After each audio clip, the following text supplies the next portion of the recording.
Cannot go now.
There, I'm in.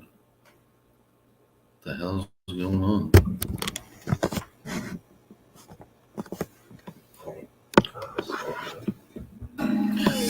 Something ain't right. FanStream Sports. 3, 2, 1.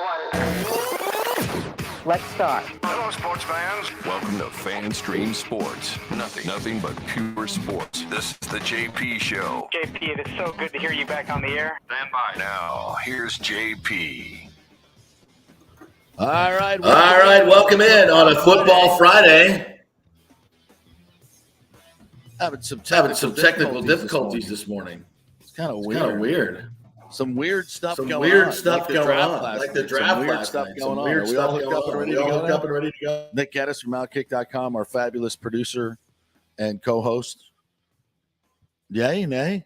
Does it look good? Yeah, I think we're yay. I think we're yay right now. If Technology. Yeah, anybody on the stream, if we're like buffering, please let us know, because like I'm looking at the stream and I'm seeing like I'm fine, but I look over at your part of the screen and you're like going way everywhere. We have robust Wi-Fi.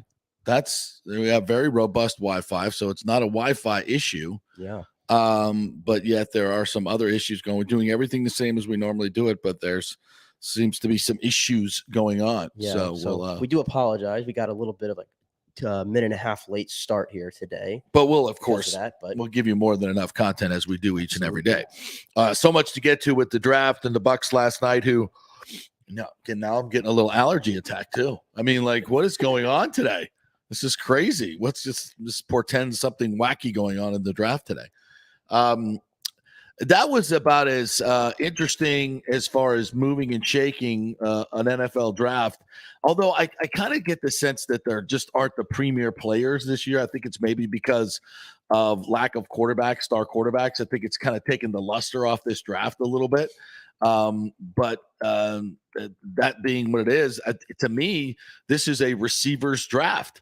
This is all about it, and it's almost like this offseason has become more about wide receivers than it has quarterbacks. Would you agree with that? With A.J. Brown getting traded to the Eagles, and obviously when you think about it, the MVPs, their top targets have all been traded in Tyreek Hill, Devontae Adams, A.J. Brown. And other guys that have been traded. All these receivers are going for huge money. They're now getting $25 to $30 million. Teams are deciding, you know what, we can trade them away and just go get one in the draft that's a lot cheaper and save a lot of money. I mean, that seems to be the predominant philosophy. And it'll be interesting to see if it works out. Who's going to win these trades? The Dolphins giving up all that capital to get Tyreek Hill. The Eagles, would they give up a first and a third? Mm-hmm. And then to A.J. Brown. These are established receivers. And sometimes, the Chris Olaves of the world who went to, who did he go to? New Orleans, and went to the Saints in division. With all these other great receivers that are on his team, do you know if he's that good? He was probably playing against the third and fourth corners on most teams. So to me, established receivers are hard to find, kind of like quarterbacks. But We'll see how this all pans out. Yeah, that position has been the forefront of the entire offseason. I can't – it's become, to me, the maybe second or third most important position in the league right now. Yeah. It really has in the pay scale. What changed that? What changed that? I mean, I'm trying to think. I mean, obviously the rules changing the way it has. Man, it's a passing game. I get it, but it's been a passing game for a long time. But suddenly now these receivers are worth $30 million a year. I tend to think that that's going to backfire. I think my gut feeling says if you can get a premier receiver in the draft and you replace these other guys that are making 25, 30 million, I think it's easier to replace a receiver than it is a quarterback when you're talking about the pay scales. Now, we also have to remember the cap is exploding in the next couple of years. I mean, the revenues, the TV revenues have doubled. So the cap should essentially almost double over the next 3 to 4 or 5 years. It should go from 200 million to 400 million. So, we're talking about, players that top receivers, Mike Williams, Mike Evans, I think at one point when he signed his deal was the top paid receiver in the league, right? At about 16 to 17 million. Well, that's almost been doubled now by Tyreek Hill. So, it just seems like a lot, but when you think of it in terms of, ratio of your salary cap as the salary cap goes up, maybe it's not. I mean, clearly they're key positions. There's no doubt about it. You could say that the Rams, a big part of the Rams winning the Super Bowl was about Cooper Kupp. I mean, certainly he beat us. That's for damn sure. And played well in the playoffs. So yeah. These guys are really important, but I think my gut feeling is that I think trading away a guy that's going to make $30 million, using that money on other important players, and then replacing that said receiver in the draft may be the way to go. If I have to pick a side on this one right now. It seems to be the way of where everybody's going. I mean, A.J. Brown is still an ascending receiver in this league, I'd argue, only 3 years in, and was traded, and they'd rather go with Treylon Burks and save money. It's an odd, though, move for a team that was the number 1 seed in the AFC, though. That's what's crazy about it. But, hey, it is what it is. It's the crazy part of the game, but again, the good thing for the Bucs is we don't have to worry about those issues. Yeah. Now, by the way, Doug Waechter is going to join us at 10:15. Welcome into the JP Peterson Show. Not even sure if I said that. Brought to you by the law offices of Christopher Palermo. Greg Auman is going to join us at 10:30 and talk about the Bucs strategy. Kevin Weiss will join us at 11:30 from Locked On Rays. Talk some more Rays as well. And now, as far as the Bucs go, last night. First of all, the draft party. I talked to the great TJ Reeves, who was hosting the draft party last night for the Buccaneers.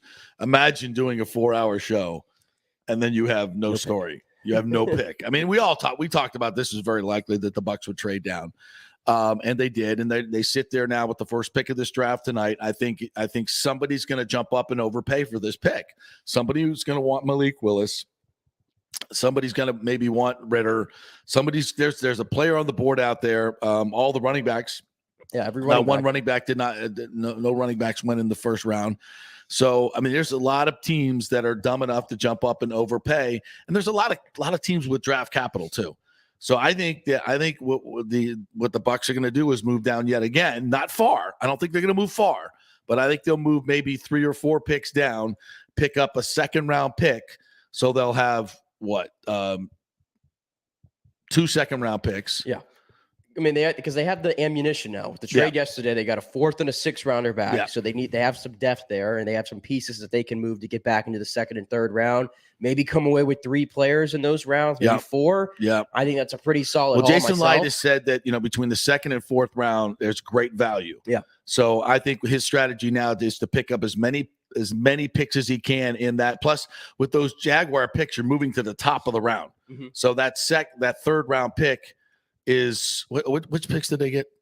The numbers. So they're at the top of the 3rd. Yeah, they're 33. Yeah. So that's good value too. Yeah. Yeah. So it's just I think they fleeced the Jags. The Jags blew the draft with the number 1 pick. Of course they did. Be honest here, that is the most mild, tame first-round pick I think I've seen since maybe Eric Fisher. I just don't understand. Like when you're a team like the Jags, stop reaching. Stop reaching. Oh, we're going to go get the best college coach ever, and he's going to come in here and bring in a new culture. Urban Meyer, seriously, stop reaching. Just do the smart thing. Yeah. It's not that hard. You know what's crazy about that? So we think that the Bucs fleeced the Jaguars. Jaguar fans will tell you, because I read everything yesterday, they're more enthused about the pick they made at 27 than the pick they made at 1, because the value is so much better, and it's a player who might be a better overall player at 27, Devin Lloyd. That's how they feel. Yeah. Then that's sad. That is sad that there's no excitement for your first overall pick. None. And I know people are like, well, he's got huge upside. He's playing with a bunch of talented players. That's why his production wasn't as much. And talking about Trayvon Marker, come on. What did he have, 3 sacks before this season? Yeah, and he had 9.5 for his career. Yeah. Production matters, I think, in some yes, cases. Of course it does.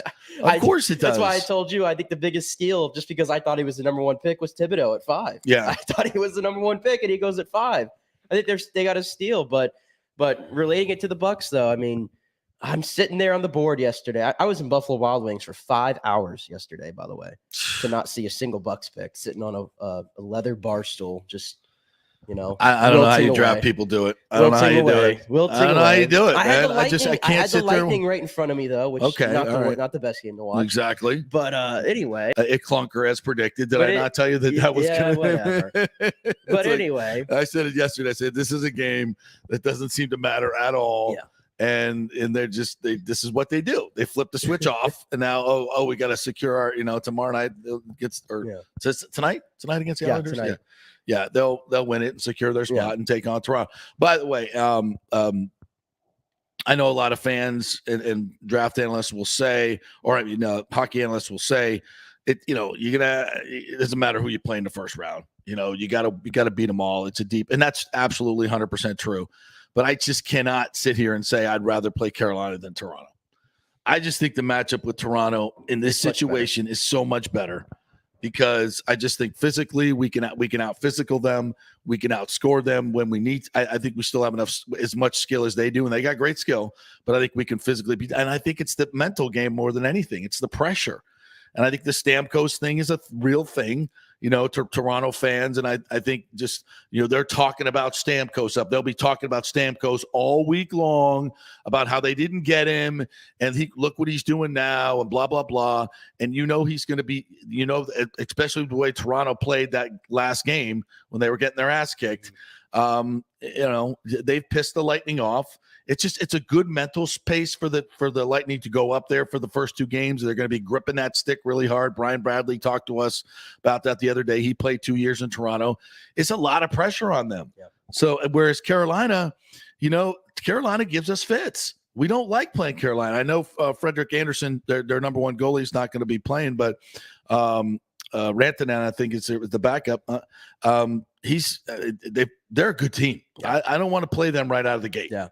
I think it makes a difference. Yeah. But anyway, back to the Bucs. Okay. Sorry about that. Anyway, just want to get a little Lightning talk in this first segment. I got you. But I'm sitting there anyway for the 5 hours, and I'm looking at the board, and I'm like, Jermaine Johnson's going to make his way to the Bucs. I was manifesting it. It was happening. My God, it was happening. I texted you. I was like, it's going to happen. Yep, it's going to happen. Every pick was going by, and I'm hearing Louis Riddick hype him up, and I'm like, stop, Louis. Yeah. Stop, Louis. Let him just go unnoticed. And the damn Jets, the Jets Jets, got in front of the Bucs at 26, and I knew that's it. He's going there. Well, if I have one criticism of Jason Light here, that's what it is. I would have given up for what the Jets gave up, which was essentially a 5th-round pick. They traded 3 picks, and juxtaposition of the picks a little bit, but essentially they traded a 5th-round pick to move up 7 spots. Yeah. Whereas we could have traded a 5th-round pick to move up 1 spot, and then they could have just, they wouldn't have had to move that far back, and maybe got a player that they want. I think that would have been a more attractive trade. Yeah. And I think we should have done it. Yeah. If I'm Jason Light, I'm doing everything. If he when Jermaine Johnson fell to 26, I hope he was on the phone and should have given up more than what the Jets gave up. I think we will rue the day we didn't do that. Yeah, I wish Jermaine Johnson was a bug. It was gonna happen. I was like, no, we're gonna have a surprising storyline for tomorrow with Jermaine Johnson, but it didn't happen. But oh man, I don't. It's not even the FSU bias. I don't think. I just think strictly watching him. Yeah, he just to me, he's a monster. I don't understand why he wasn't a top 15, top 10 pick. Yeah, I don't know what the knock on him is. And that's what Louis Riddick kept saying. He's like, somebody needs to let me know right now what's going on with Jermaine Johnson that I'm not seeing. Because he even said he flashed just as much as the first overall pick. Yeah, he did. Oh, my God, yes. And I know the first overall pick may be the reason why he had to transfer out of Georgia in the first place. But once he got to Florida State, he was a more productive player. Yeah. Yeah, sometimes it's scheme. Sometimes you're just caught behind a couple of really, really good players that maybe the coaches felt they liked better. And he wasn't put in the positions that he needed to put in because when he came to Florida State, they put him in the position to rush the passer all the time. Yeah. And whatever it was, I think that would be my criticism of the Bucs. And clearly, I think they could have moved up. And clearly, with the Bucs moving out, then I think that tells me the Bucs were probably going to pull the trigger there on him. Oh yeah, and that tells you they were not sold on Devontae Wyatt. Nope. Who went right after. Nope, that was a smokescreen. I'm glad too. Yeah, if they were in love with Lewis Cine, maybe they thought they could get him at 33. He goes to 32, so he's off the board. Yeah, I think that. Yeah, I didn't think that fell their way. I think they were going to get Cine or thought they could at 33. Yeah, I would agree with that. But they sit there at 33 today. I saw Schefter already said he thinks they're going to hold on to the pick, barring something that blows them away, which still could happen. I think that will happen. And you keep moving down. And Logan Hall is there, the defensive lineman from Houston. Nakobe Dean is there. The linebacker from Georgia, Trey McBride, the tight end. No tight ends have been taken. No running backs have been taken. So take your pick of the litter there. And all the corners. Booth is still there. Well, yeah, they've got a lot of good selections. If they can move down 2 or 3, one of those guys will be there. Yeah. And then they can maybe even pick up another second-round pick. All right, we'll take a quick break. When we come back, we're going to switch gears a little bit. Doug Waechter is going to join us to talk some Rays. I got a big win yesterday to win the series. God, it seems like years ago, doesn't it? After the draft. So we'll talk about that and what's coming up this weekend for the Rays. Stay with us.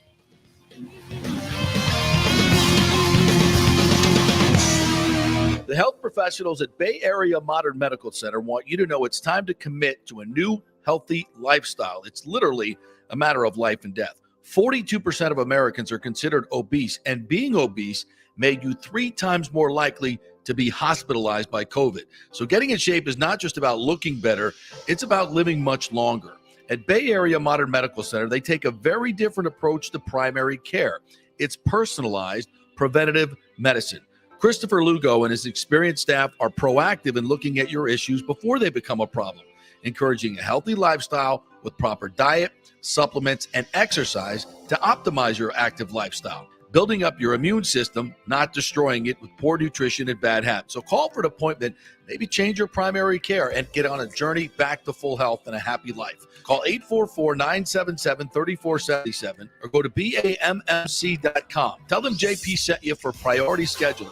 844-977-3477 or go to BAMMC.com. Have you purchased a home in the last 10 years and the stucco is starting to come loose from the upstairs portion? Well, that can cause some serious damage that you can't see until it's too late. Is it becoming an eyesore? Have you contacted the builder and just can't get any relief? That's very common here in Florida. So call the law offices of Christopher Palermo. They can help you. Call 813-221-5636. That's 813-221-5636. He's recovered millions for his clients. The law offices of Christopher Palermo at PalermoPA.com. The world economy is in chaos, and mortgage rates are going to go higher in the next few months.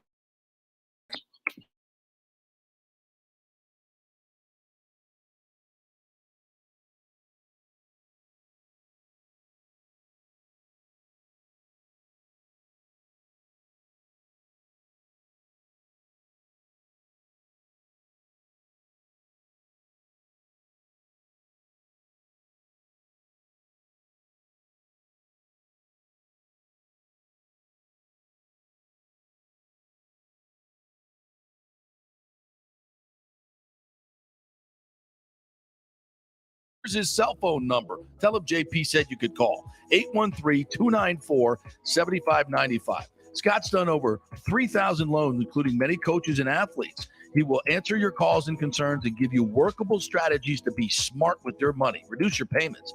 It's not just what you make, it's what you keep. 813-294-7595 or email him at scott@amstampa.com. Coming back at you. Now, more with JP on Fan Stream Sports. It's only just begun.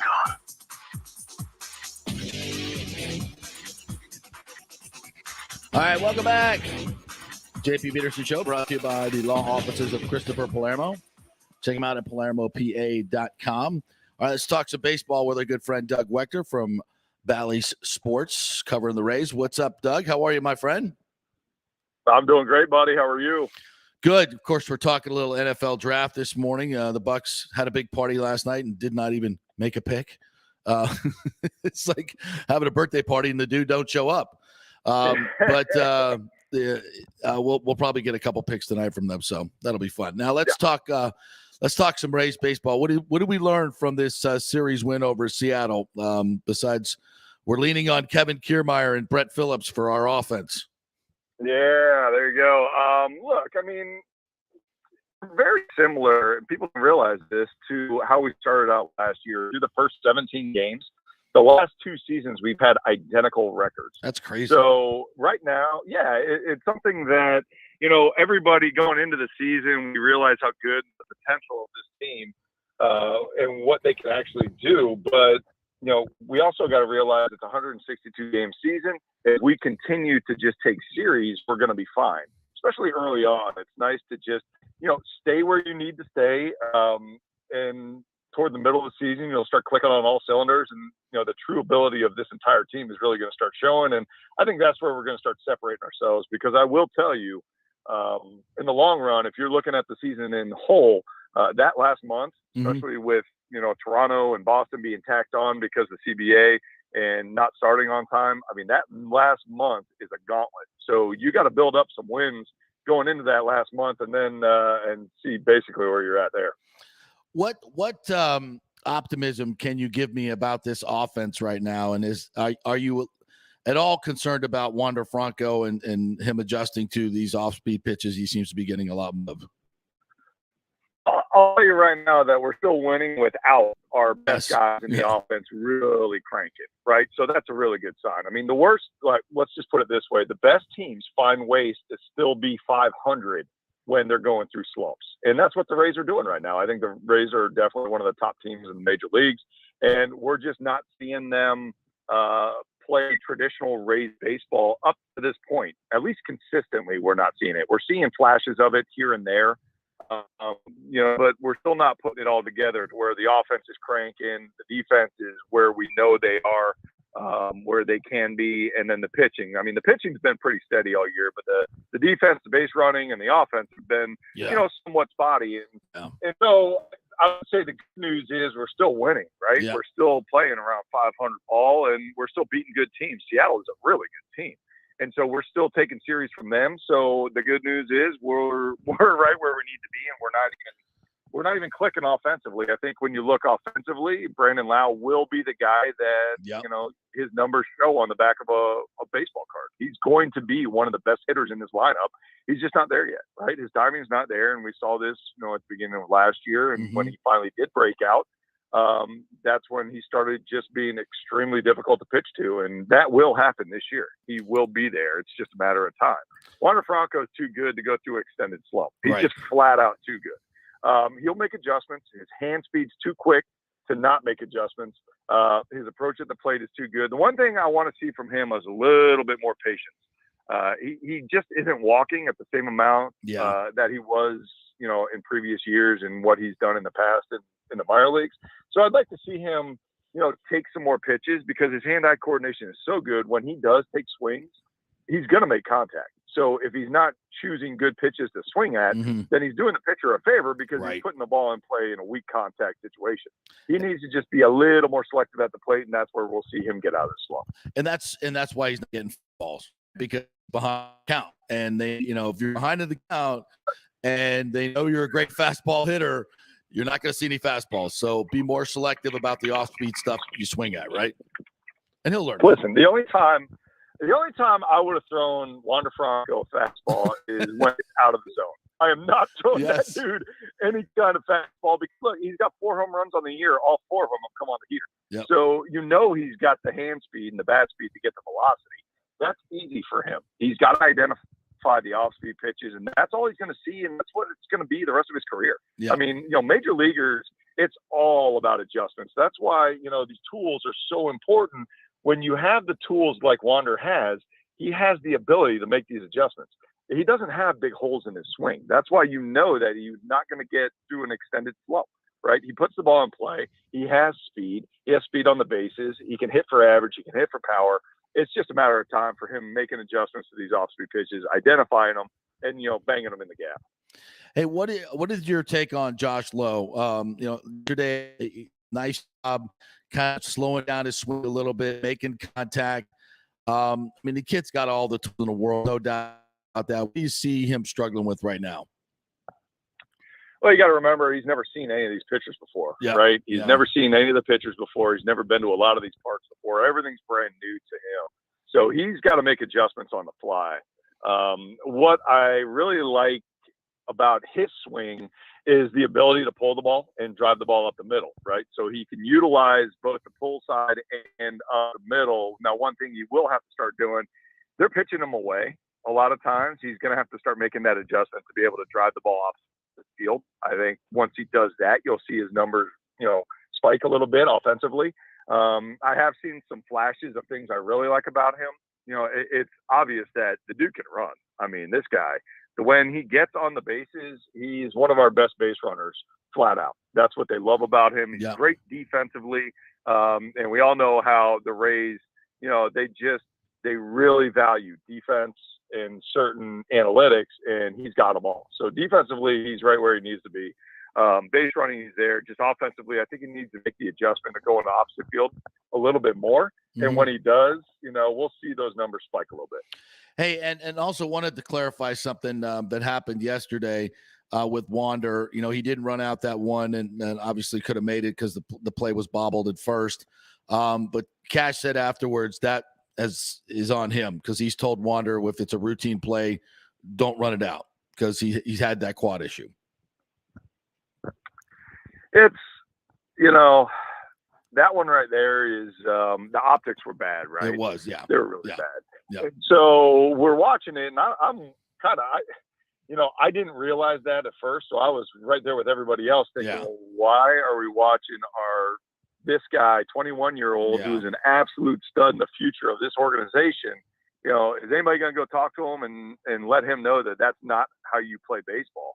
And then, you realize that, hey, look, he was told to do this a certain way. Kevin Cash is not going to go out there. Listen, I know for a fact, if Cash sees somebody playing the game the wrong way, he will jump. He will be the first one to jump you. And so when Cash comes out there and protects him, I think that's great for Kevin to say that. And, Wander, it is.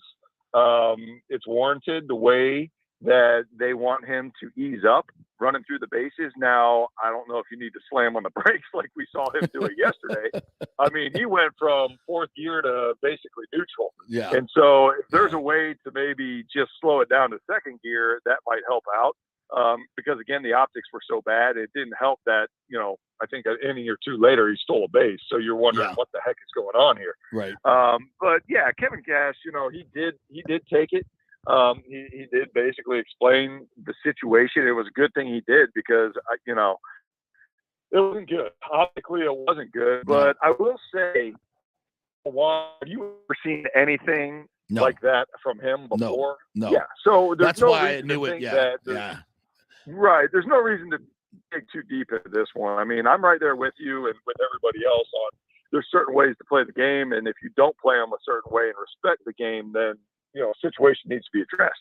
But this one, there's no reason to think Wander is the type that will give up during a play, give up on his team, and act, a certain way that just is inexcusable on the diamond. Yeah. I was with you though, man. I saw, what's going on here? Because somebody needs to talk to this dude. There's no way he's going to get away with that. But yeah, I'm glad that Kevin came out and mentioned that, and I think that we won't hear much more of this. started today. Yeah, I don't think so. And what do we got coming up this weekend? We got the Twins in the house. Obviously this is a talented team. What are you expecting out of this series? Well, the Twins are playing great, man. They're number one in the division. In the Central, they got Dylan Bundy lined up today. He's throwing extremely well. I think he's 3-0 with a .59 ERA so far this year. So he's letting it rip on the mound. Chris Archer is actually throwing against us on Saturday. Interesting. And then, it'll be interesting to see him get back at the Trop. So supposedly he is healthy. I haven't seen him throw yet this year, but I mean, everybody's very used to what he fears, and we'll see if the Rays can handle his pitching on Saturday. But we got Corey Kluber on the bump tonight for the Rays, so today will be a good matchup. Yeah. But I'll tell you, man, the Rays, I'm just looking for the offense to really start clicking. Certain guys, I'd love to see a Rosarena get out there and start squaring balls up, even if it doesn't show in the average. Just see him hit some hard line drives would be a great step forward, because we need a Rosarena, we need Brandon Lau, you need Wander Franco all to be hitting. Yeah. And right now, it's Wander has been, for the most part this year, doing a fantastic job, but we haven't seen the Brandon Lau and Rosarena of last year yet. And it'll be nice when those guys start cranking, because this offense potentially, it can be really, really good. Yeah, I can't wait. All right, Doug, we'll see you tonight in the pre-show, 6 o'clock on Bally Sports Sun. Thanks, buddy. You got it, buddy. I'll talk to you later. He's the best, Doug Waechter. All right, we'll take a quick break. When we come back, Greg Auman's going to join us from The Athletic, talk about what the Bucs did last night and didn't do, and what they may do today. Stay with us.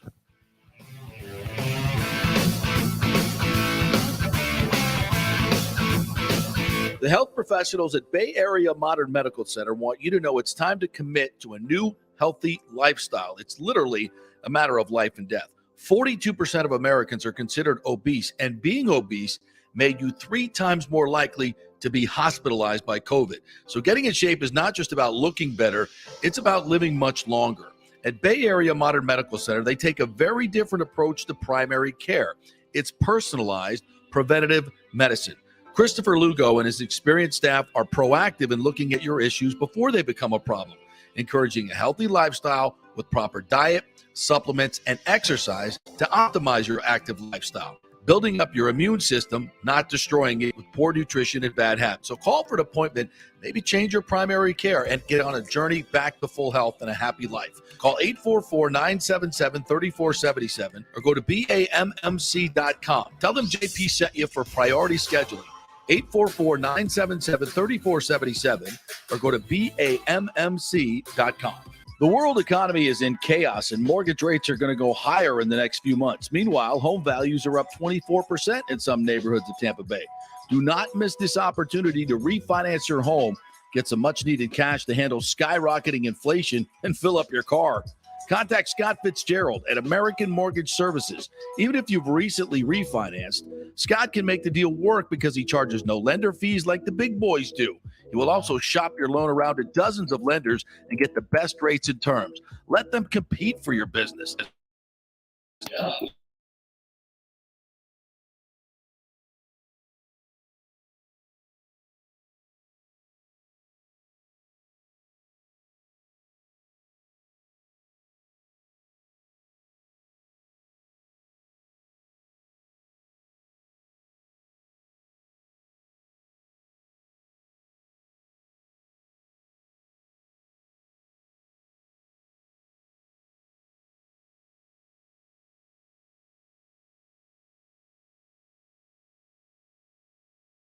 Stucco was starting to come loose from the upstairs portion.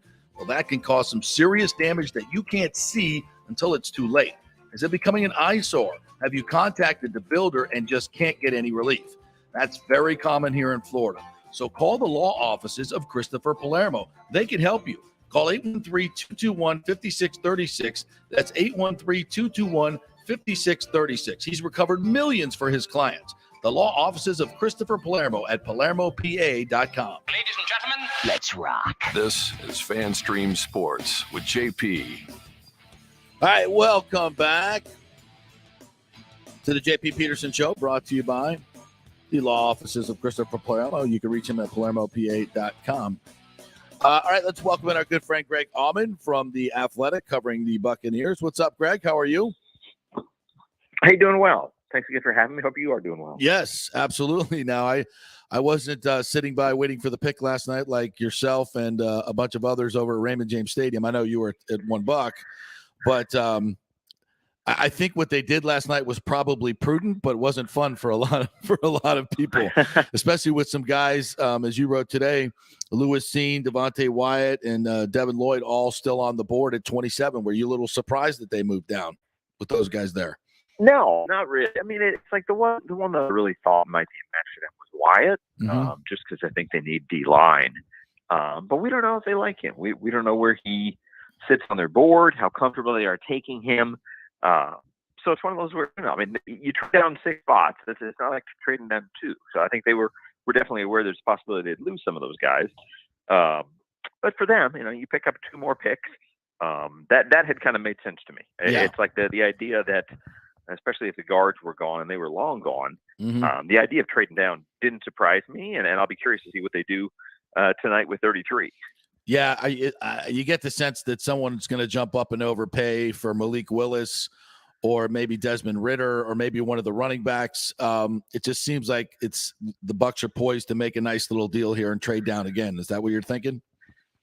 I don't know. Like I said, I mean, this could be that, they want a D lineman and Logan Hall might be the guy there. But yeah, like I said, teams never pay more to trade up than when they're getting a franchise quarterback or think they're getting a franchise quarterback. So like you said, I mean, there's a lot of good quarterbacks that were projected as first round picks, whether it's Willis, whether it's, even Howell and Corral and some of these second touch Ridder you mentioned. All it takes is one guy who, made the call on Mayfield and didn't like what he heard and says, okay, we got to get a quarterback. Right. And that other people are making those calls. And now you go from 33 to 37 or 33 to 39 or something. You're only trading down a few spots, and you got another third-round pick that's another guy that makes you 53. So, like I said, I think defensive line is the priority, but it doesn't mean they don't listen and maybe get an offer that's tempting here in the next, 12 hours. So if you think if they stick and stay, it's Logan Hall, it kind of seems like a good fit there. Yeah, I mean, the 2 names that come up the most as the best D linemen available are Logan Hall and Travis Jones, the big guy from UConn. And I feel like Travis is a lot more exactly like Vita Vea. Not exactly, but he's a big run stuffer inside who can also get to the quarterback. And those 2, I don't see those 2 playing together well, wherein Hall, I think, is somebody that would step in kind of the same who does as a smaller, faster, still big body. Works well with Vea, kind of instead of just replacing Vea here and there. And where do you think the Bucs go later on if they stick with their original second-round pick? I mean, it seems to me like the tight ends might be a good spot right there. Trey McBride, somebody that they like. Yeah, they've got 60 and 91 tonight after the first pick there. 60 is very possible they can get the first tight end off the board at 60. If that's Trey McBride, that would really answer tight end. They haven't picked a tight end at all in any draft since 17, since O.J. Howard. I think there's only 3 NFL teams that have gone that long without one. So that feels like a real need, whether Gronk is back or not. At 91, that could be a corner, that could be a guard. There's some good kind of second-tier offensive linemen that wouldn't necessarily be a plug-and-play starter like the first runner would, but would certainly be good competition that, by the end of the year, kind of like Kappa, would be a 2023 starter if things go well, something like that. I think they want to get, some kind of answer at interior offensive line. I don't know whether that's the 3 pick or whether they wait a round or 2 from there. Greg Auman joining us here as we talk a little bit about the Bucs draft. What did you think about the rest of the NFC South? The Saints, I think by all accounts, a lot of people not really pleased with what they ended up with all the draft capital they have. I mean, Chris Olave comes to them from Ohio State, but I don't know. I think that maybe they could have done better. What's your thoughts on what the Saints did? Yeah, I mean, to give up as much as they've been up, Penning is a guy that obviously had some buzz, but wasn't, a guy they had to have there. Olave kind of gets lost in that tier of good, not necessarily great receivers. I think they did fine. They probably paid more, for them to be the team they are and give up the picks in the future they've already given up. Without an answer at quarterback beyond Jameis right now is probably a little surprising. But like I said, Olave, I mean, if he makes life easier for Winston, it gives them somebody they can pair with Michael Thomas whenever we get Michael Thomas back to himself. There's certainly a better team for it. It's just expensive to give up that much in draft capital for basically two guys. And the Falcons get Drake London and now have 6'5" outside receiver to go with 6'6" Kyle Pitts as their tight end. So they're loading up on some weapons. How do you think the Falcons did? Yeah, I like Drake London. I think they did well there. It's like you don't make comparisons to Mike Evans lightly, but he has the size, he has the jump ball ability, the athleticism, and they needed a receiver. I mean, to give up Julio and have him not there, and then to have on top of that to lose Ridley for the year, Gage gets signed away. It was probably worse when you had Matt Ryan there with nobody to throw to. But that's definitely a good starting point to get what could be a Pro Bowl receiver. I liked that. I'll be curious to see, if they take their picks today and use them one way or the other to get one of these quarterbacks, whether it's a second-tier guy like Corral or something like that, or whether they trade up and try and get, Willis is probably a lot more accessible than they thought he was 24 hours ago. Right. So you don't see very many interdivision trades, but if they were willing to go out there 2 and they're 3, they certainly move up and get their pick of these guys. Yeah. What do you think Jason Light's looking for to move out of that 33 pick? What's it going to take to move him out of that? A lot or a little? What do you think? Yeah. I mean, again, I don't know how married he is to the guy he would take if he stayed at 33. Yeah. But, I think most of the scenarios, if you're just trying to do the trade value, fair, maybe good deal type things, it's like there's 3 we looked at today. I think Seattle would be giving you like 41 and 74. Atlanta, I think, is like 43 and 76. And the intriguing one would be Houston. If the Texans weren't just blowing smoke and wanted to get a quarterback to compete with Davis Mills, I think it's 37 and 80. Yeah.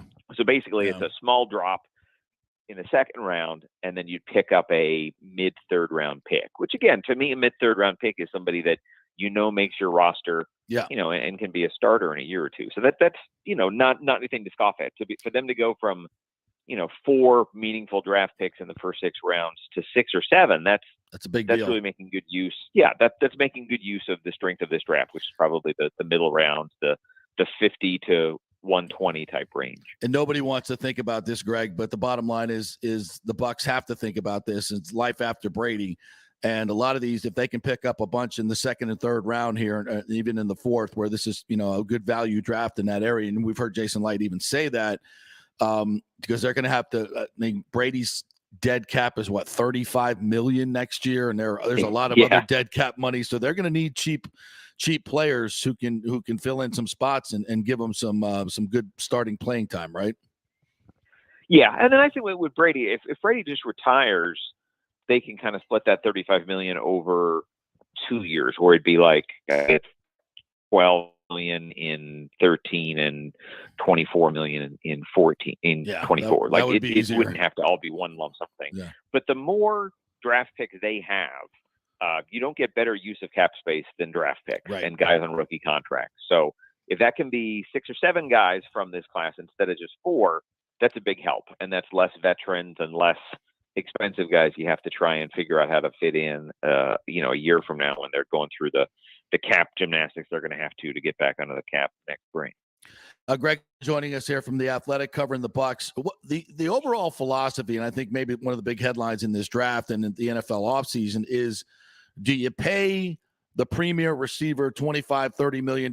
A.J. Brown gets moved to the Titans, and then you replace him with Treylon Burks. Can you replace these Devontae Adams, Hill? Can you replace these high-priced premium receivers now with rookies and save all that money? You think that's going to be, which philosophy you think is going to work? Trading for the premier receiver or trading him and replacing him with a rookie?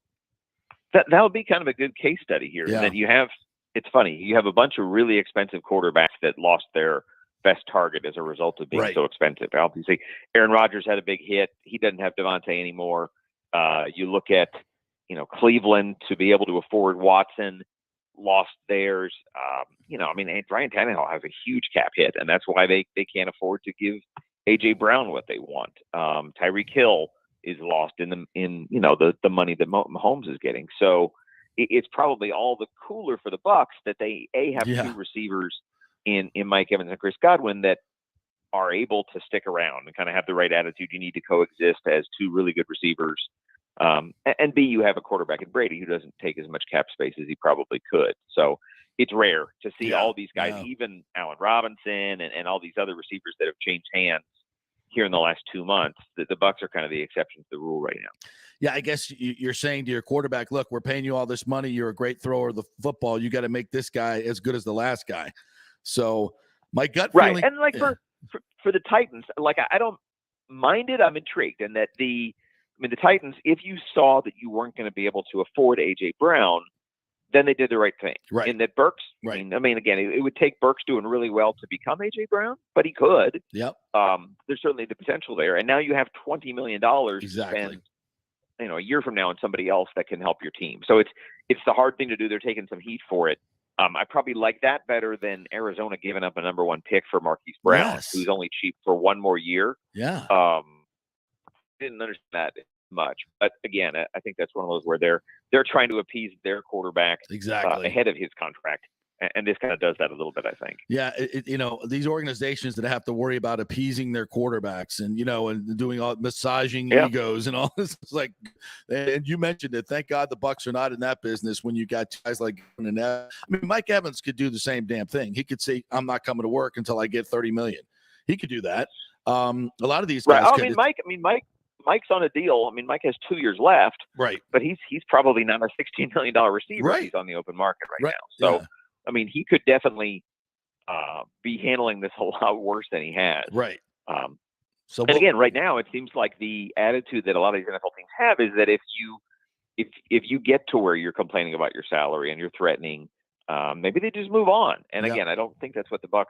That's very different from what the Bucs have with Mike Evans, is all I would say. Yeah, they don't have to worry about it. And that's a big deal. It's a big deal, and it's part of the when you create a culture that the leaders are the ones who do it by example, and that's exactly what you're seeing, and that's what makes Mike Evans even more valuable than what you see on the field. It's those intangibles as well. All right, Greg, great stuff as always. We appreciate your time. Tell the folks how they can get your content at The Athletic. Yeah, everything's at theathletic.com. We still got a great deal. If you're not a subscriber, you can get on for a month right now, which is a great deal. A ton of draft content right now. Mm-hmm. If you're getting introduced to people in this draft this weekend, we've written about just about all of them. Big profiles and rankings and strengths and weaknesses. Our draft guy, Dan Brugler, does an amazing job. He's just got a massive draft preview file that's got profiles on 400 different prospects in a draft with only 260 picks. So that's great. I'm on Twitter at my name, which is just Greg Auman, GREGAUMAN. All right, one name that they're going to pick next. Who's it going to be? If they stay at 33, I think Logan Hall makes sense. That would agree. be the pick. The intriguing one would be Nakobe Dean. If they like him as a linebacker, that would be going for need, down the road. Whenever they see Levante leaving, he could be an eventual successor to Levante David. And that's tougher right now. You do that maybe if you knew you could get Sue to come in and fill that D-line hole. But Logan Hall's probably the common sense chalk pick for them right now. I would agree with that. And if it's Trey McBride, GM Brady made that pick. That's for sure. Yeah, or he knows something about Gronk that we don't know. Yeah, right? Exactly. All right, thanks, Greg. Appreciate it. Greg Auman right there. Follow him on Twitter today for all the latest. And the Bucs, if they move out there. So, and that could happen before the draft. They're not going to just announce that right before the draft. It could happen sometime this afternoon when some dumb team comes up and gives us a bunch of picks for Malik Willis. Yeah, I'm hoping that somebody just gives them a haul for a quarterback there with only one going yesterday. But I tell you what, though, we touched on it a little bit in the first segment, and Greg mentioned it there. The idea of taking Nakobe Dean at 33, I mean, of all the guys on the Georgia defense, he was the leader. Yeah. He stuck out. Yeah. He was a little undersized, and that's why I love that. But you know what?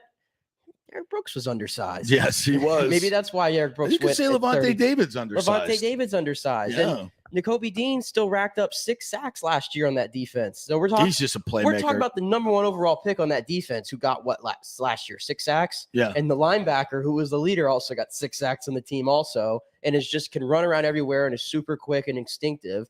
He feels like the kind of player the Bucs would want. And with Levante, this is the last year of his deal with Levante David, who's going to be 33 years old.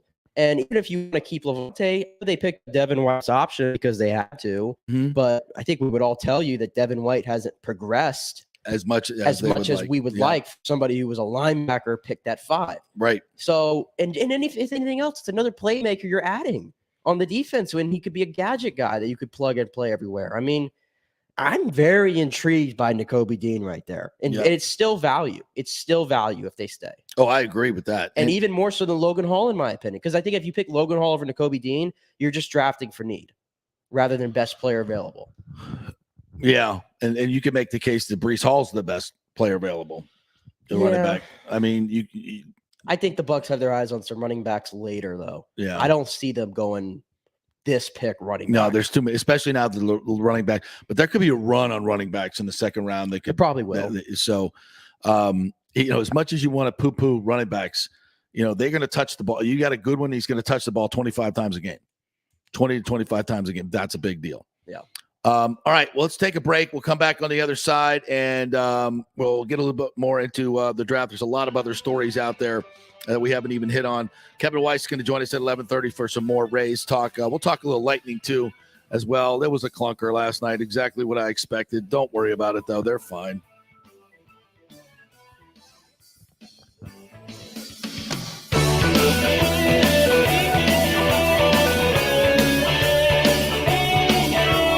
Italiano Insurance has been serving and working in our community for over 60 years, and it's not just about insuring all the pieces of your life.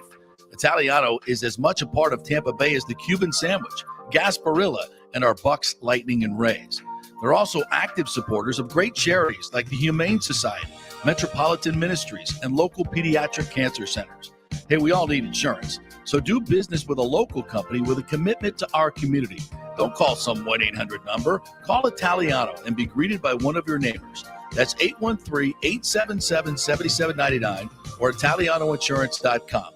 Named the Small Business of the Year by the Tampa Chamber. 813-877-7799. Cryptocurrency is all the rage today. The market cap for the industry is now over $1 trillion. And you read about people making millions of dollars, right?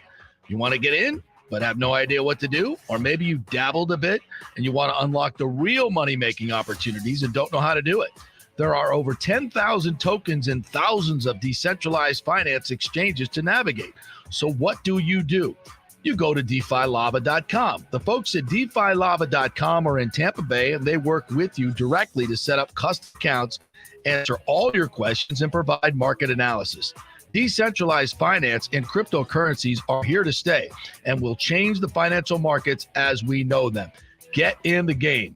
Get with the experts at DeFiLava.com and tell them JP sent you and get their free 2022 crypto market forecast today at DeFiLava.com. Don't get left behind, folks. Make some money at DeFiLava.com. The world economy is in chaos, and mortgage rates are going to go higher in the next few months. Meanwhile, home values are up 24% in some neighborhoods of Tampa Bay. Do not miss this opportunity to refinance your home, get some much-needed cash to handle skyrocketing inflation, and fill up your car. Contact Scott Fitzgerald at American Mortgage Services. Even if you've recently refinanced, Scott can make the deal work because he charges no lender fees like the big boys do. He will also shop your loan around to dozens of lenders and get the best rates and terms. Let them compete for your business. The big banks charge huge lending fees. Customer service is simply a phone number with endless wait times. Scott is local and will personally take your call. Here's his cell phone number. Tell him JP said you could call. 813-294-7595. Scott's done over 3,000 loans, including many coaches and athletes. He will answer your calls and concerns and give you workable strategies to be smart with your money. Reduce your payments. It's not just what you make, it's what you keep. 813-294-7595, or email him at scott@amstampa.com. The health professionals at Bay Area Modern Medical Center want you to know it's time to commit to a new healthy lifestyle. It's literally a matter of life and death. 42% of Americans are considered obese, and being obese made you 3 times more likely to be hospitalized by COVID. So getting in shape is not just about looking better, it's about living much longer. At Bay Area Modern Medical Center, they take a very different approach to primary care. It's personalized preventative medicine. Christopher Lugo and his experienced staff are proactive in looking at your issues before they become a problem, encouraging a healthy lifestyle with proper diet, supplements, and exercise to optimize your active lifestyle, building up your immune system, not destroying it with poor nutrition and bad habits. So call for an appointment, maybe change your primary care, and get on a journey back to full health and a happy life. Call 844-977-3477 or go to BAMMC.com. Tell them JP sent you for priority scheduling. 844-977-3477 or go to BAMMC.com. Have you purchased a home in the last 10 years and the stucco is starting to come loose from the upstairs portion? Well, that can cause some serious damage that you can't see until it's too late. Is it becoming an eyesore? Have you contacted the builder and just can't get any relief? That's very common here in Florida. So call the law offices of Christopher Palermo. They can help you. Call 813-221-5636. That's 813-221-5636. He's recovered millions for his clients. The law offices of Christopher Palermo at PalermoPA.com. Pure sports. JP is back on. Welcome back. FanStream Sports. All right, welcome back. I have a couple issues here this morning for me. It's been a weird electronics morning here. Spooky things happening. I know. Our energy is off. From the beginning, just frozen laptops. Yeah. Me and you both. Yeah. Strong Wi-Fi signal, allegedly. Power issues. Your computer just completely shuts off in the middle of Greg as I'm looking at your blue light that was on. Doing whatever the Dell it wants. See what I did there? Yeah, I like that. Good plug. Mm-hmm. But anyway, you go out of the stream. I know. And we get you back on. And sometimes it's like on my side, you're moving like shifty. I don't know. It's weird. I don't know what's going on. It's a weird Friday. We're cursed. It's a weird energy, man. It's a weird energy going on here.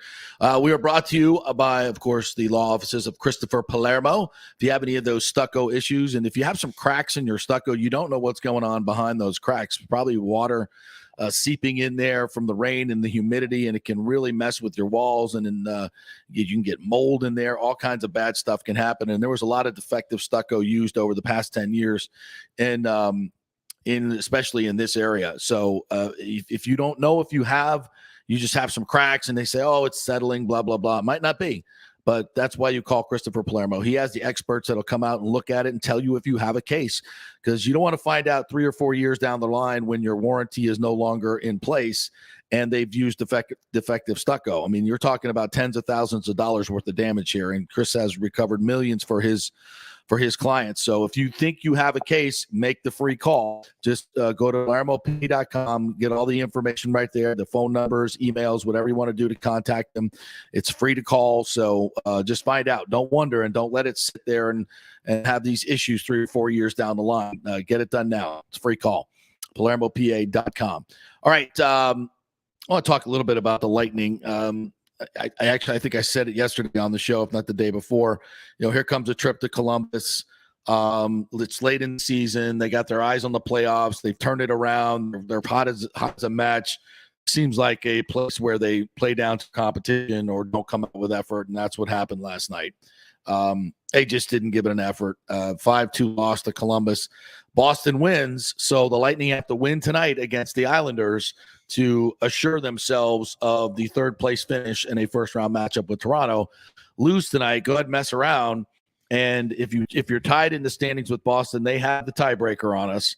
So I know a lot of people say it doesn't matter who you play in the stacked East, you got to beat the best. I get that, but I'd rather have an easier road, and I think Toronto is a much easier opponent than Carolina.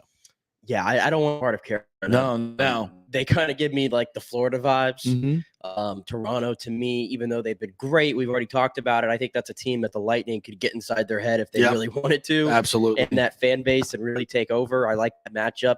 I think Boston, I thought I saw this morning, is going to be resting some of their starters tonight. So maybe there's a chance there. The Lightning, I don't assume we're going to do any of that. You're probably going to better not. Vasilevsky will definitely be back in net tonight. It makes a difference. Yeah, it does make a difference. But even yesterday, on the fact that they did not play well, our boy Steven Stamkos still picked up 2 more helpers. He did. And I mean, he's just setting records. He now has 30 points in this calendar month. And since 1994-95, the only players in the league that have done that are Mario Lemieux, Jaromir Jagr, Nikita Kucherov, and Steven Stamkos. Damn. We got 2 guys on that Damn. list. So you're basically telling me that Stamkos and Kucherov is the new Lemieux Jagr. Apparently. And how many times have we said and just seen over the years, the teams that go deep into these playoffs are the teams that are hot at the end of the year, for the most part. Yeah. I mean, it was, St. Louis came from an 8th seed to win it. Even the Lightning, they were the 3rd seed. Was it last year they were the 3rd seed? Yeah, last year they didn't exactly thrill anybody away in the regular season until they got into the playoffs. Yeah. So, this is, of course, they didn't have Kucherov, and then they got him. So, look, I love where the Lightning are right now. That was just a clunker, and it's not that big a deal to me. But as predicted, there was salty Cooper last night. Yeah, we'll get to him. But real quick though, before we get to Cooper, you got to let Brian Bradley know, by the way, because I saw the graphic pop up. Cooch got his goal in 8 consecutive games, and he tied Brian Bradley's record. That's right, for most consecutive goals in games. So. What if Cooch breaks it tonight? Then Bradley's record is going down. I think Bradley'd be happy about that, to be quite honest. You got to think Bradley probably had most of the goal scoring records for at least a good 10, 15 years. Yeah. And some of them are still floating until this golden generation has come. And that was a tough one to break. I mean, that's a tough one to break. Scoring in 8 consecutive games, that is not easy. Yeah. So we'll see if Cooch gets to 9 tonight. We'll see. But let's listen. I bet they'll try to feed him. They'll be feeding him. He'll be shooting a lot tonight. But we'll listen to good. That's a good thing. Yeah, he's giving a message to his team here. How much stock? I don't know. If you don't give an effort, it doesn't matter. You're playing an NHL team, and we didn't put forth a very good effort tonight. So it's hard to defend. It defends effort. That wasn't in the game plan tonight. Unfortunate. When you play 82, sometimes you're going to get those. So game 81 was a lot like game 1. So it was unfortunate. What do you want to see tomorrow night? Effort. Yeah, they got to play. They play this season out.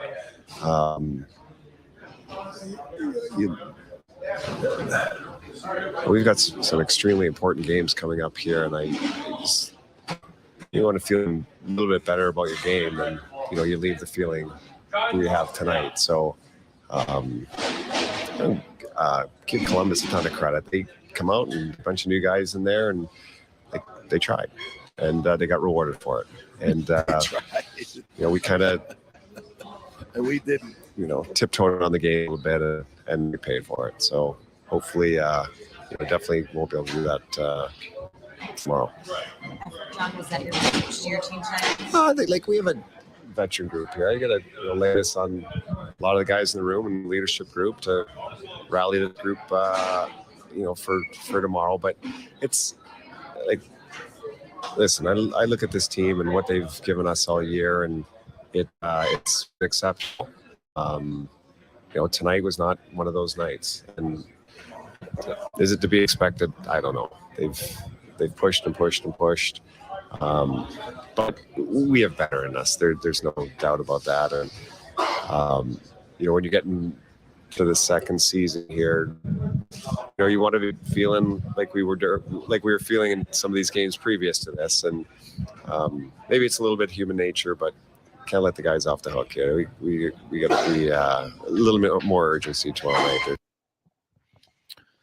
Yeah, which I think you'll see tonight. I was looking at some of the numbers. The Bolts have faced the Hurricanes 3 times this year, and they're 1-1-1. So they've basically won 1 of 3. the Bolts are 2-1-1 against Toronto, including the 8-win smackdown last week at Amalie Arena. I don't think there's any question who you'd rather play. No, and mentally, I've already prepared myself for Toronto. Yes, I don't know anybody there. And ironically, Boston gets Toronto tonight. How ironic is that? It is ironic. So, Toronto, I need you to please finish strong here and beat Boston so we could play you. But what if Toronto goes into this thinking, would we rather play Boston or would we rather play the Lightning? They'd rather play Boston. Come on. We see that, but Boston's is one of the teams that's knocked them out too. So yeah, I don't know their history.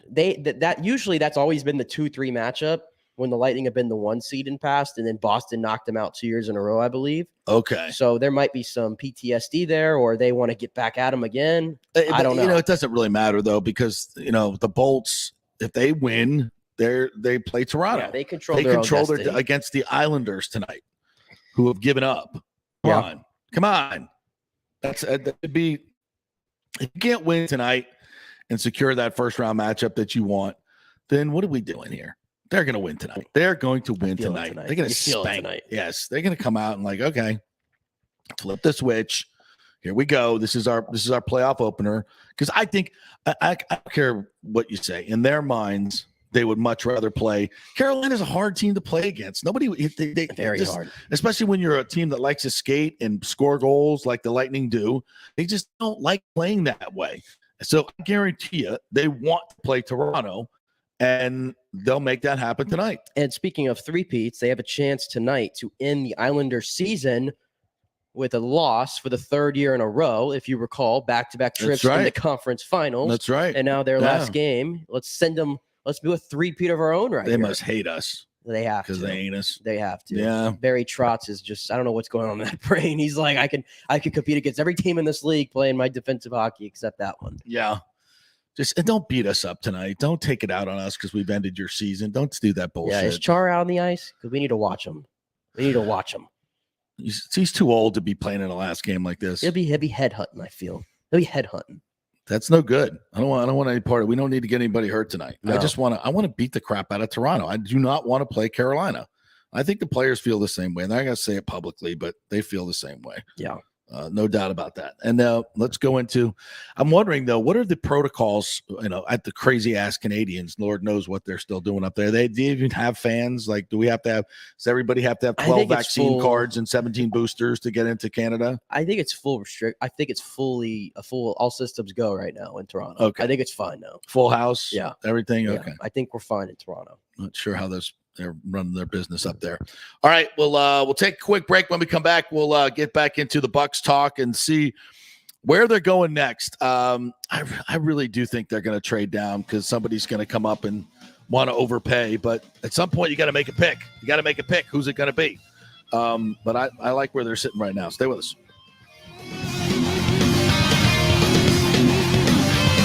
The world economy is in chaos, and mortgage rates are going to go higher in the next few months. Meanwhile, home values are up 24% in some neighborhoods of Tampa Bay.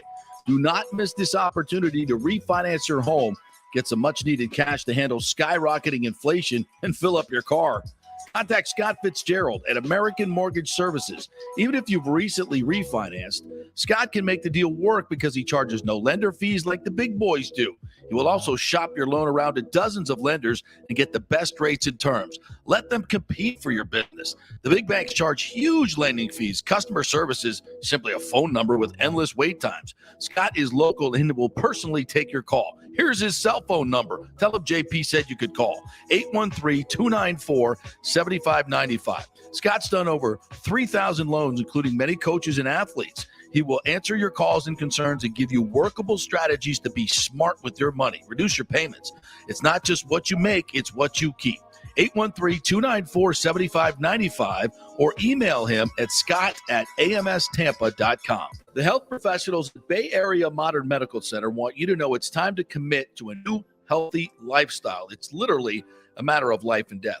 42% of Americans are considered obese, and being obese made you 3 times more likely to be hospitalized by COVID. So getting in shape is not just about looking better, it's about living much longer. At Bay Area Modern Medical Center, they take a very different approach to primary care. It's personalized, preventative medicine. Christopher Lugo and his experienced staff are proactive in looking at your issues before they become a problem, encouraging a healthy lifestyle with proper diet, supplements, and exercise to optimize your active lifestyle, building up your immune system, not destroying it with poor nutrition and bad habits. So call for an appointment, maybe change your primary care, and get on a journey back to full health and a happy life. Call 844-977-3477 or go to BAMMC.com. Tell them JP sent you for priority scheduling. 844-977-3477 or go to BAMMC.com. Have you purchased a home in the last 10 years and the stucco is starting to come loose from the upstairs portion? Well, that can cause some serious damage that you can't see until it's too late. Is it becoming an eyesore? Have you contacted the builder and just can't get any relief? That's very common here in Florida. So call the law offices of Christopher Palermo. They can help you. Call 813-221-5636. That's 813-221-5636. He's recovered millions for his clients. The law offices of Christopher Palermo at PalermoPA.com. Pure sports. JP is back on. Welcome back. FanStream Sports. All right, welcome back to the second hour of the JP Peterson Show, brought to you by Bay Area Modern Medical Center.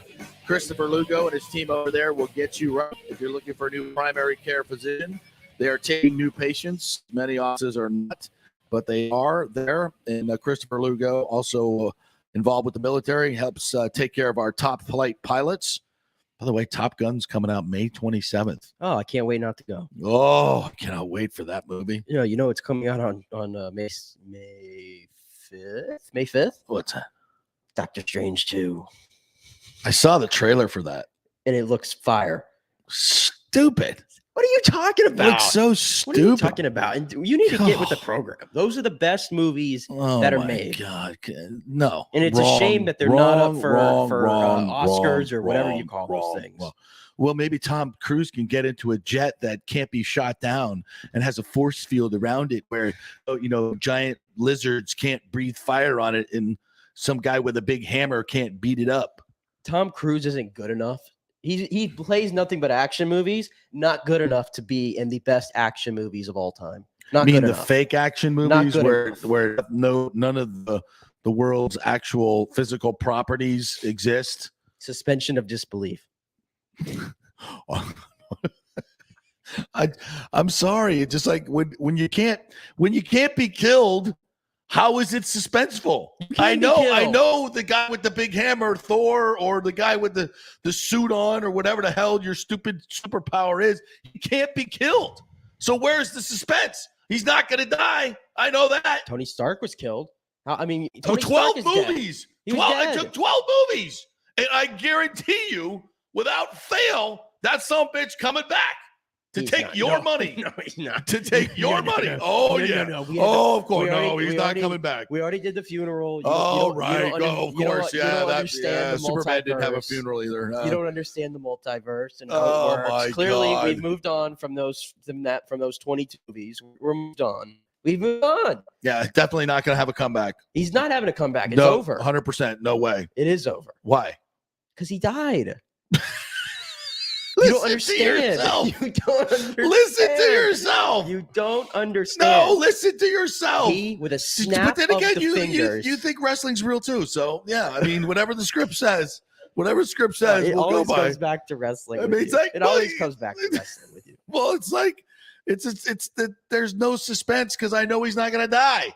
He, with a snap of the fingers, he killed himself. With a snap of the fingers, he killed himself. And he'll be to back. Save everybody else. Because he's back. Iron Man. He's courageous and is everything that embodies a true person. And then when they need a sequel and some money, they'll bring him back.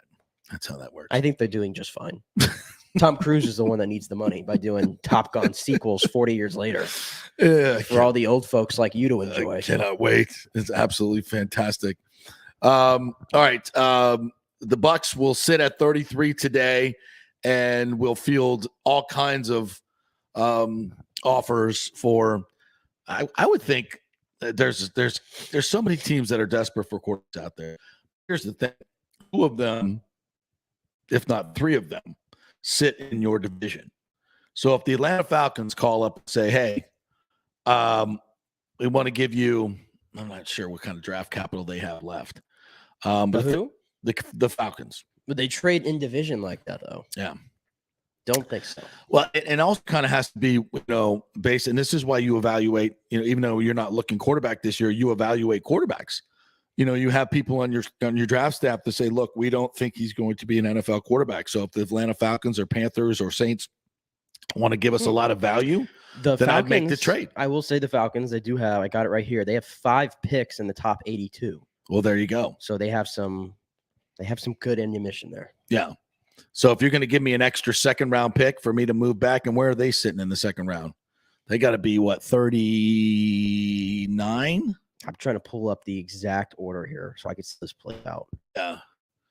But that's the thing. You have to have, a feeling within your organization. Well, we don't think Malik Willis is going to be a great quarterback. We don't think, because listen, if you can, get another team to draft a quarterback high, and this would almost be a first round quarterback, and they have to, give him the chance to fail, right? Mm-hmm. So you're 3, 4, 5 years, whatever it's going to take. And he's not the guy. That's great for you. Yeah. So the Falcons are at 43. I'm trying to see if the teams. So Bucs are at 33. Minnesota's 34. They're not taking a quarterback. 35's Tennessee. Do they try to get ahead of the Ryan Tannehill decline / mediocrity and have somebody sit behind him? Maybe. I'm trying to think of who they drafted. The Giants did not pick up the 5th-year option on Daniel Jones. Yep. But they signed Tyrod Taylor as well. So if they pick a quarterback, that's just going to be a sit for a whole year, like kind of Kyle Trask. But I would say they're in the market. Yeah. I'd say they're definitely in the market, yeah. Houston appears to want to go with Davis Mills, but again, who knows? So those are 3 options right there at 35, 36, 37. And then you go to Seattle, who has 40 and 41, who I think should absolutely be in the market. What if they have 40 and 41? If they offer 40 and 41 for 33? If they offer 40 and 41 for 33, that's a no-brainer. I'm backing up. If they want to get in front of any of these teams right here, that's a no-brainer. That's the one I'm looking at. That could definitely happen. And then the Bucs pick where? It's their second round pick is what, 60? The Bucs do pick at 60, yes. So they could turn 27 into 41 and 42. Yeah, that's great value. That would be the best in this draft. That's tremendous value. And Atlanta picks it at 58, so that package would be most likely 43 and 58. Not as good, but still. Yeah, still. And good. You're not trading within the division. You're not trading within the division. Yeah, you're on the phone to Seattle right now. So do you want Malik Willis? Give us 41 and 42, and then we're sitting there 40. Then we make 3 picks tonight. Hubba. That would be the 41, dream. 42, 60. Yeah. We make 3 picks tonight. That would be the dream scenario. Yeah. The dream scenario. Boy, just think of the players you could come. You could come away with, I don't know if Logan Hall goes that far down, but you could come away with a decent defensive lineman, probably Trey McBride, and a good corner.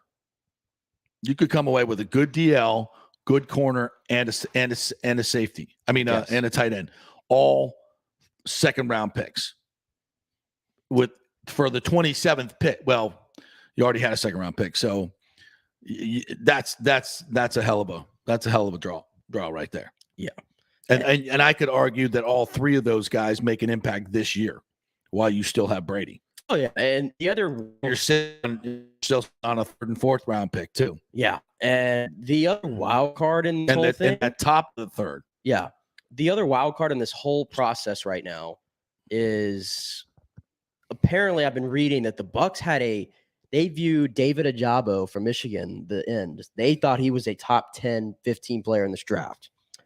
And I think most teams probably did too. He drops out of the first round because he tore his Achilles at his pro day.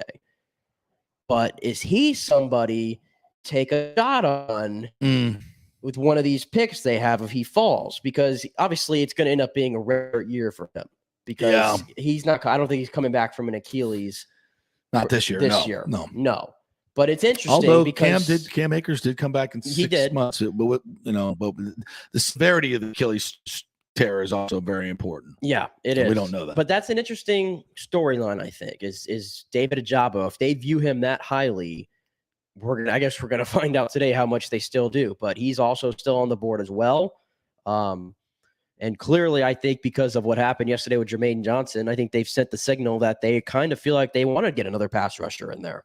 I mean, because you still got to replace. I mean, they haven't brought back Jason Pierre-Paul yet. I don't think they will. No, you still probably need to get some more pass rushing bodies in there. Yeah, yeah. So yeah, I would say if they can make that trade with Seattle, that's a home run. And then you're getting 3 second-round picks, and then they'll have the top pick in the 3rd round. Yes, which they got from the Jags and their 3rd round pick.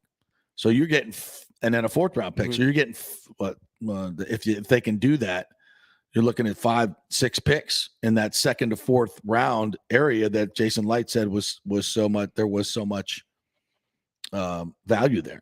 Yeah, so that's good. I think the Bucs have a pretty good shot at coming out with a good haul today. And Jason Light, I mean, I think he probably maneuvers the draft better than any GM that I see. And I trust him fully within their hands. And they're probably going to pick a few guys maybe we're not even talking about or are not even on our board necessarily, but like they usually have done in the past. But I think they're going to get it right today. I feel like there's another good's move going to happen. I think another move's coming. I feel another move. Yeah, I do too. I really do. I think they trade out of this pick and somebody comes up to get Malik Willis. Yeah. And let's hope it's Seattle. Yeah. And then moving out of the 1st round pick, I saw too, we talked about this a little bit, I think, leading up to the draft, but teams trading out of the 1st round. I think we had a record 11 teams, or I think that did not make a 1st round pick this year. Yeah. 11 teams. That's a third of the league. That's a lot. That said, no, we're not going to take any draft picks. Well, I think you see what Sean McVay and Les Snead did when the Patriots jumped in and took that guy from UT Chattanooga. They scoffed at Belichick. Belichick is now getting scoffed and mocked. Oh yeah, as a GM. I don't know why he's still the GM. Yeah. He can't draft well at all. He thinks he's outsmart. I think he's doing this because he feels like this is his persona now, that he outsmarts everybody. Yeah. And he's like, I'm just going to Hasn't worked out lately. Yeah. And I'm going to keep pushing the envelope. I'm going to keep outsmarting you. Like in regards to working anywhere since Brady. Like the 2020 draft, for example. This is a great one. The Bucs ended up with Antoine Winfield Jr. The Patriots 6 picks earlier took Kyle Duggar at the same position from Lenore Ryan. No. How's that working out? Not good. And they could have just had Shaq Mason and then picked like any like athletic player they wanted to at 29. And they said, nah, you could have Shaq Mason, Tampa Bay.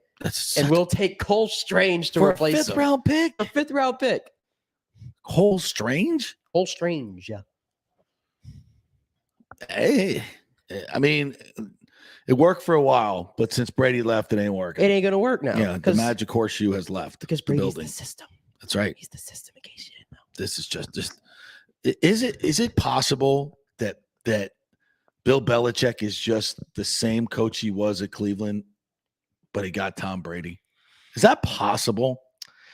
Is it possible that Belichick cheated more? That Belichick really was listening on the headset and sabotaging everybody else's headset in New England?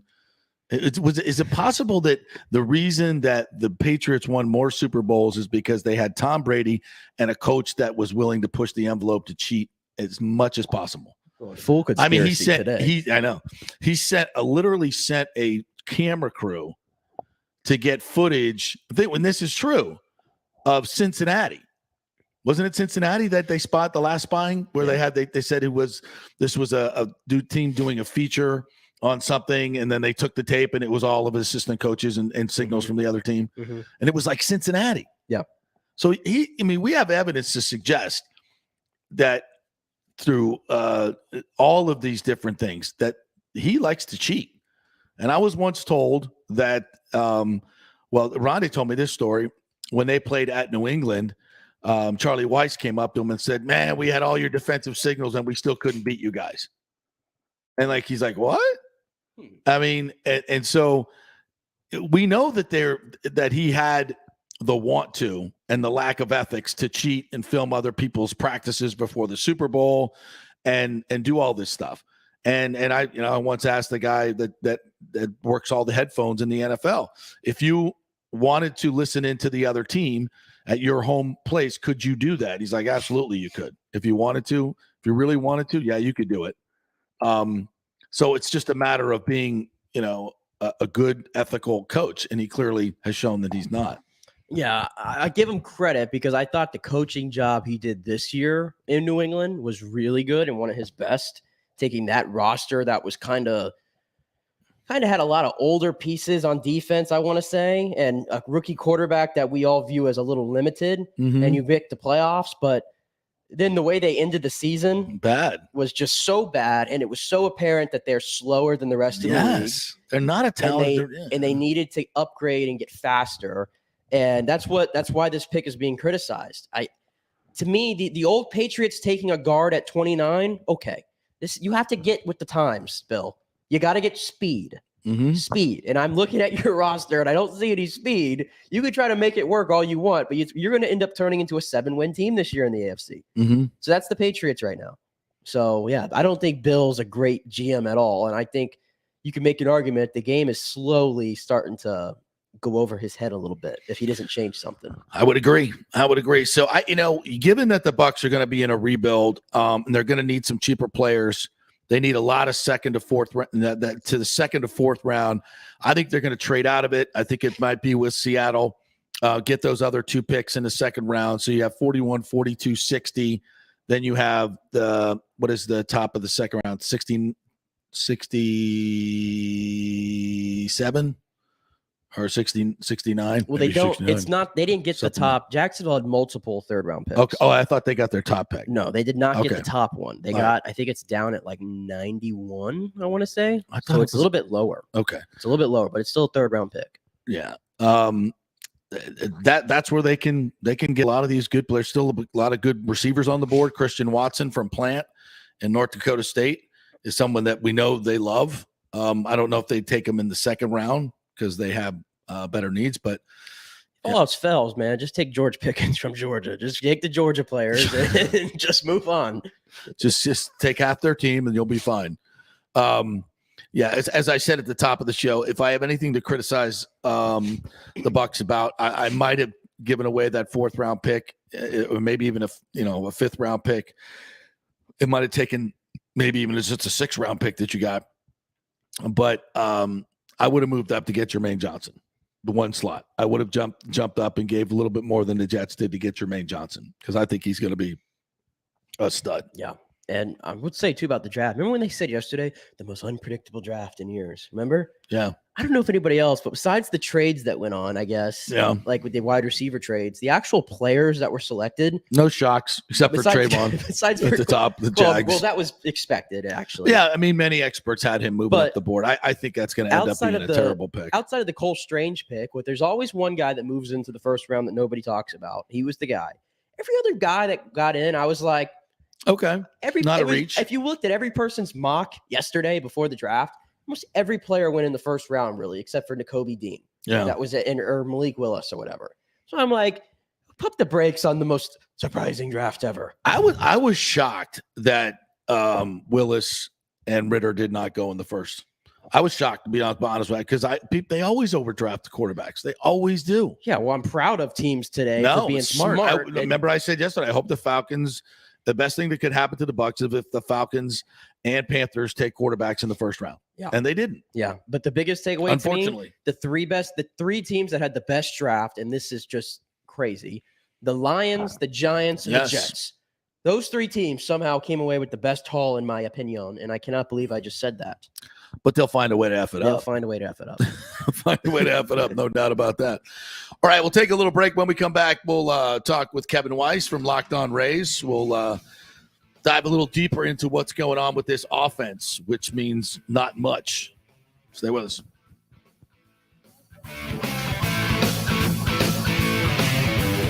The world economy is in chaos, and mortgage rates are going to go higher in the next few months. Meanwhile, home values are up 24% in some neighborhoods of Tampa Bay.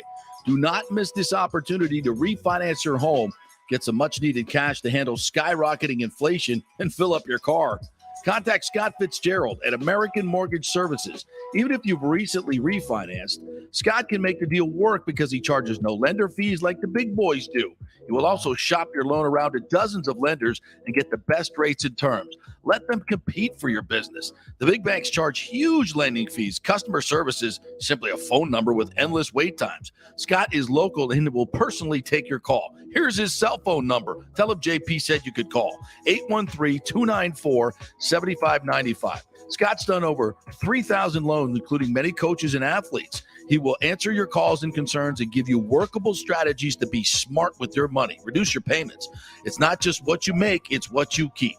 813-294-7595 or email him at scott@amstampa.com. The health professionals at Bay Area Modern Medical Center want you to know it's time to commit to a new healthy lifestyle. It's literally a matter of life and death. 42% of Americans are considered obese, and being obese made you 3 times more likely to be hospitalized by COVID. So getting in shape is not just about looking better, it's about living much longer. At Bay Area Modern Medical Center, they take a very different approach to primary care. It's personalized, preventative medicine. Christopher Lugo and his experienced staff are proactive in looking at your issues before they become a problem, encouraging a healthy lifestyle with proper diet, supplements, and exercise to optimize your active lifestyle, building up your immune system, not destroying it with poor nutrition and bad habits. So call for an appointment, maybe change your primary care, and get on a journey back to full health and a happy life. Call 844-977-3477 or go to BAMMC.com. Tell them JP sent you for priority scheduling. 844-977-3477 or go to BAMMC.com. Have you purchased a home in the last 10 years and the stucco is starting to come loose from the upstairs portion? Well, that can cause some serious damage that you can't see until it's too late. Is it becoming an eyesore? Have you contacted the builder and just can't get any relief? That's very common here in Florida. So call the law offices of Christopher Palermo. They can help you. Call 813-221-5636. That's 813-221-5636. He's recovered millions for his clients. The law offices of Christopher Palermo at PalermoPA.com. Italiano Insurance has been serving and working in our community for over 60 years, and it's not just about insuring all the pieces of your life. Italiano is as much a part of Tampa Bay as the Cuban sandwich, Gasparilla, and our Bucs, Lightning, and Rays. They're also active supporters of great charities like the Humane Society, Metropolitan Ministries, and local pediatric cancer centers. Hey, we all need insurance, so do business with a local company with a commitment to our community. Don't call some 1-800 number. Call Italiano and be greeted by one of your neighbors. That's 813-877-7799 or ItalianoInsurance.com. Named the Small Business of the Year by the Tampa Chamber. 813-877-7799. Cryptocurrency is all the rage today. The market cap for the industry is now over $1 trillion. And you read about people making millions of dollars, right? You want to get in, but have no idea what to do? Or maybe you dabbled a bit and you want to unlock the real money-making opportunities and don't know how to do it. There are over 10,000 tokens and thousands of decentralized finance exchanges to navigate. So what do? You go to DeFiLava.com. The folks at DeFiLava.com are in Tampa Bay, and they work with you directly to set up custom accounts, answer all your questions, and provide market analysis. Decentralized finance and cryptocurrencies are here to stay and will change the financial markets as we know them. Get in the game. Get with the experts at DeFiLava.com and tell them JP sent you and get their free 2022 crypto market forecast today at DeFiLava.com. Don't get left behind, folks. Make some money at DeFiLava.com. Pure sports. JP is back on. Welcome back. FanStream Sports.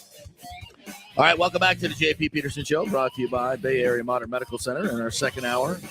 At the Golden Diamond Source, Mother's Day is coming up, folks. Do not get caught without a beautiful gift from the Golden Diamond Source. You know, they present it so well, nice gift wrapping and everything, and you don't know what to get for your mom or your wife as a mother, right? You don't know. Just go in there and let them handle it. Tell them just give them a little information about your wife and let the great sales staff there just say, they'll ask you what your budget is, what you're looking for, and they'll show you something right away. In fact, I'm going to be over there a little bit later on today, so I'm going to do a little shopping myself. So yeah, go over to the Golden Diamond Source for Mother's Day. It is a great place to get that done. And if you're looking to get engaged, there's no better place than the Gold and Diamond Source. Great selections. You can design something yourself, and they'll also have 0% financing for 5 years. So you'd be shocked at what a big diamond you can get for 20, 30, 40, 50, 60 bucks, whatever you want to spend a month. They can make that happen. It's the Golden Diamond Source. Trust them. They've been here for decades, do great things in the community. 3800 Overton Road, always online at thegoldendiamondsource.com. All right, let's talk some baseball with our good friend Kevin Weiss from the Locked On Rays podcast, who joins us now in our stream. Is he ready to go? Kevin, are you there? Yes. Can you hear me okay? I can. We can't see you, though. We wanted to see you, but, Yeah, it's on my phone, so it's kind of tough. I get you. I just want to see your handsome face. Hey, listen, taking a series from Seattle is almost like winning a playoff series for the Rays, right? This is the team that has had their number. It wasn't pretty offensively, but they got it done. What are your thoughts from that series win? Yeah, it's really insane. I think the Mariners are the Rays' kryptonite, I guess, especially going back to last year where I think they were 7 or some crazy number. And the Mariners last year, they won 90 games, but I didn't think they were all that good of a team. This year, they're much improved with all the additions they made offensively and on the pitching staff. And I think they might actually, believe it or not, make the playoffs for the first time since 2001, the longest playoff drought in professional sports, I guess. It wasn't. It's been 20 years for the Mariners now. They got close last year. Now with expanded playoffs, and despite them losing the series against the Rays, I still think they'll find a way to squeak in and eke out. But yeah, especially after that game on Tuesday night, that was so deflating. It was like the bad news bears out there defensively for the Rays. It was. I think you don't see that poor of play in Little League or T-ball. Like that's what it was looking like at certain points there. And I feel bad for Josh Fleming because there's nothing really. He should have been out of that inning a long time ago with the Taylor double play that. Wander Franco, I guess he had, margin on his hands or something like that. But regardless, they come back and pull out a couple really nail-biting victories, 1-run games, but a win is a win is a win. And, I don't know what it is about the Mariners, but, there's maybe some idea or some thought to this that, the Rays had played the Red Sox at home beforehand, and that, brings in a little bit more intensity and atmosphere, and there's that rivalry angle, and then the Mariners come in after that, and it's sort of not a letdown, but you're not as hyped and excited for that type of game. And I think that actually happened last year where the Rays, I think, had welcomed the Red Sox or one of the AL East foes, some sort of big opponent, and the Mariners come in after that. Actually, if my memory is correct, I think it was one of those games where the Rays drew, 28, 30,000 fans at the Trop. And then, it's a Monday, Tuesday night. The Mariners come to town and you got 7,000 fans. And the energy is real low and you're not really, it's definitely a change of pace for sure and not in a good way. So maybe there is some of that, but also the Mariners are kind of scrappy in some way and they're a much improved team from last year. So the Rays should just be happy that they were able to come out with the series win, especially after what happened on Tuesday. And, being able to get a victory on a bullpen day and seeing Drew Rasmussen bounce back, a guy who, to this point, I was questioning on whether he'll be able to stay in the rotation for the entirety of the year, because while he has a good fastball, a lot of velocity, I should say, not necessarily a good fastball, it's just he could not miss bats and he could, not put away hitters with 2 strikes. It's like he wasn't fooling anybody. And this time around, that was a really, really impressive outing for him against the Mariners. So if you could have more guys in that rotation that are giving you 6 innings and give your bullpen a little bit of a breather, that's certainly going to help going forward. So I think the Rays are certainly in a good spot going into this series against the Twins, which is a little bit of deja vu, I guess, if you're a Rays fan, because Chris Archer's on the team, Joe Ryan's on the team. It's kind of funny from that perspective. Those guys are actually doing pretty well this year, but the Twins, it's not going to be an easy out either. I think they have the same record as the Rays, 11-8, and they're a little bit better than I think I expected them to be. And some of their guys have yet to heat up. Like we haven't seen, Carlos Correa of, the last half dozen years really show up for the Twins as of yet. So that's going to be another thing where they're going to have to give their best effort absolutely in this weekend series. Here's a bizarre stat for you. Kevin Weiss joining us from Locked On Rays. The Rays are 23-4 in the regular season, plus 1-0 in the postseason when Brett Phillips gets an RBI. Okay, that is a bizarre stat. But I could also say, in my non-analytical way, there's some type of magic that this cat brings when he plays. There's energy. Something always good seems to happen when he's out there. I don't know what analytic you can attest to that, but it's an interesting stat. And he did it again yesterday with 2 RBIs, the only 2 that the Rays scored to win that game. So getting most of our big hits from Brett Phillips and KK is not a way to win a division, but there's something to be said for when Brett Phillips is on the field. Yeah, it's really funny because while those guys, Brett Phillips and Kevin Kiermaier, they're not really known as great hitters by any means, guys that strike out a lot and don't really bring much to the table offensively. They're obviously more defensive-oriented players, but they do seem to have a flair for the dramatic and flair for a clutch factor. And when you need something big to happen, they can come through the moment. And maybe some of it is, again, this is just me thinking off the top of my head, they don't fold in the moment, but also maybe the opposing pitcher or the opposing team maybe takes them a little bit too lightly at times, where it's like, hey, we got to put all our eggs into getting out Randy Arozarena and Wander Franco and Yandy Diaz and Brandon Lau, where you can maybe coast and cool a little bit with the bottom of the order or Brett Phillips at the plate or Kevin Kiermaier at the plate and maybe get away with a little bit more. But and you know what, he does bring some magic, especially when he's at the Trop. He's a fan favorite. I mean, I've heard it's not the best term, but some consider him to be the quote unquote franchise player before the Wander Franco extension because he is so beloved by the community. So he's one of those guys that is absolutely a keeper. And while he'll probably give you a 205, 210 average and strike out 35% of the time. He will also help you in multiple ways besides the defensive end of things. And just, having moments like that really, really can uplift a ball club and uplift a fan base. And he just seems like one of those guys, sort of like G-Man Choi, where, we look at the numbers and sometimes they don't look all that great. It's like, well, the Rays could go out and find a better player, but you also don't want to mess up that clubhouse chemistry and the vibe and presence that they bring, because we have to remember, I mean, baseball is a job, and you're spending hours upon hours, days upon days, months upon months with these guys, and having some lively characters that can, that serve a role and that can do a couple good things is really, really, really important. And Brett Phillips has just been an absolute windfall for the Rays as far as a marketing angle, as far as, building some goodwill with the fan base and his teammates too. I think his teammates really love him. So I think it's certainly a great story. And then you go back to what happened with the cancer patient, Chloe Grimes. I mean,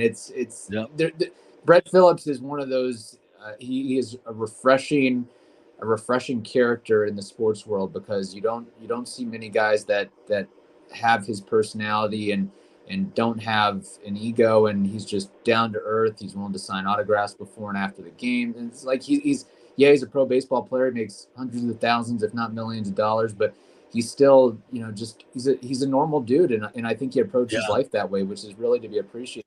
And when he has, big time game changing moments like he's shown before, beyond yesterday, it just makes it that much more special for sure. Yeah. Good luck keeping him stern, but he makes no money, so he'll be around. He's very useful here, no doubt about it. This bullpen, or let me ask you first about Wander Franco. Do you have any concerns now that he's starting to get fed, a pretty steady diet of off-speed stuff, and he's struggling a little bit? We talked to Doug Waechter earlier in the show, and he's basically like, look, he's not going to get any fastballs right now. He needs to be more patient and take a lot of this off-speed stuff, because it's not all strikes, and be a little bit more patient and force teams to throw some fastballs, get ahead in counts. I think that's pretty much where he needs to be, and this is all part of the learning process, even for future superstars, right?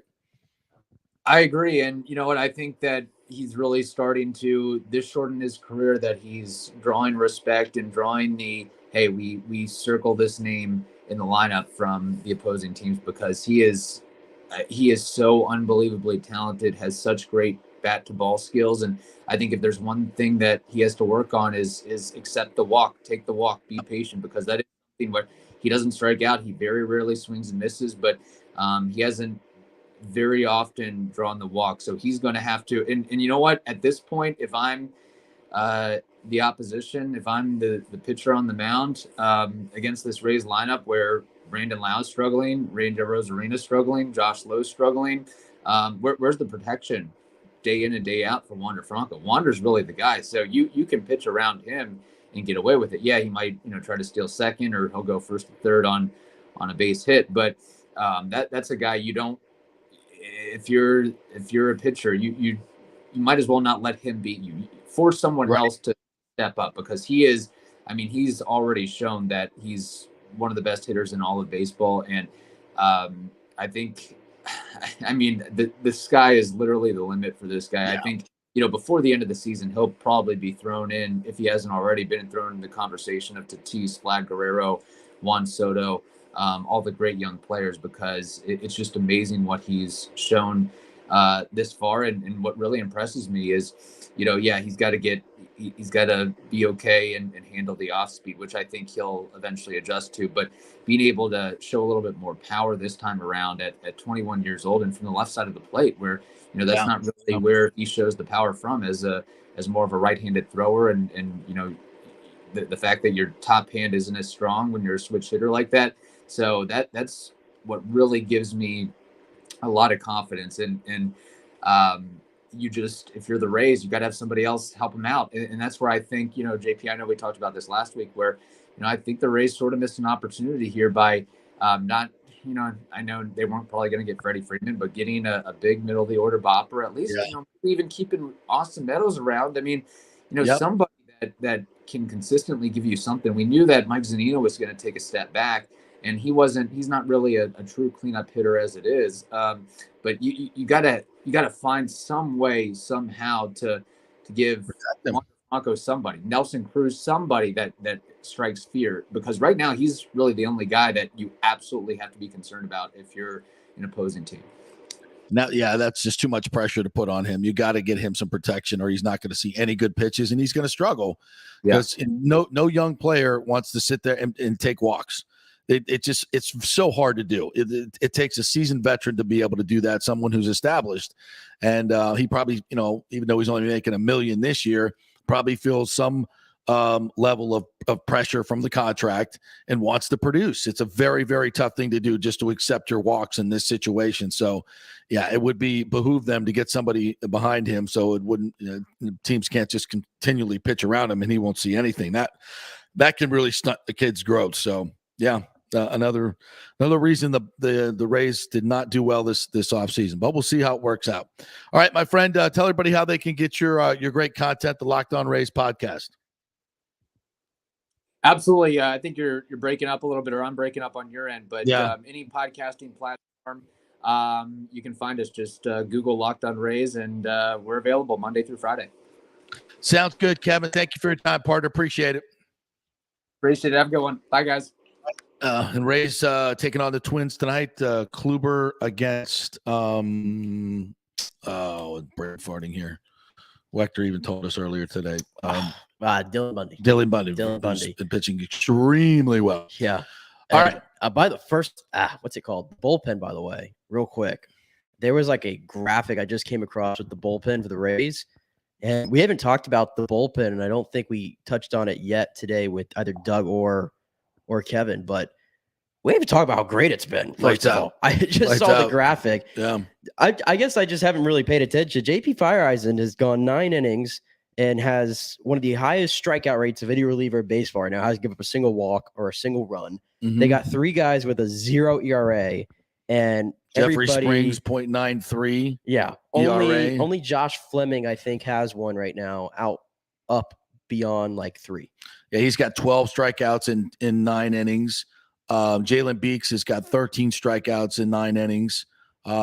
Josh Fleming, he's given up a couple, but Horizon 0 ERA, 9.1 innings pitched, 11 strikeouts.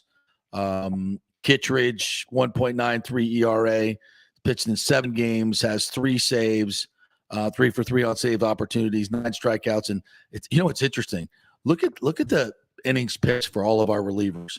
Jalen Beeks 9.1, JP Feyereisen, 9.1. Andrew Kittredge, 9.1. Matt Whistler, 9.1.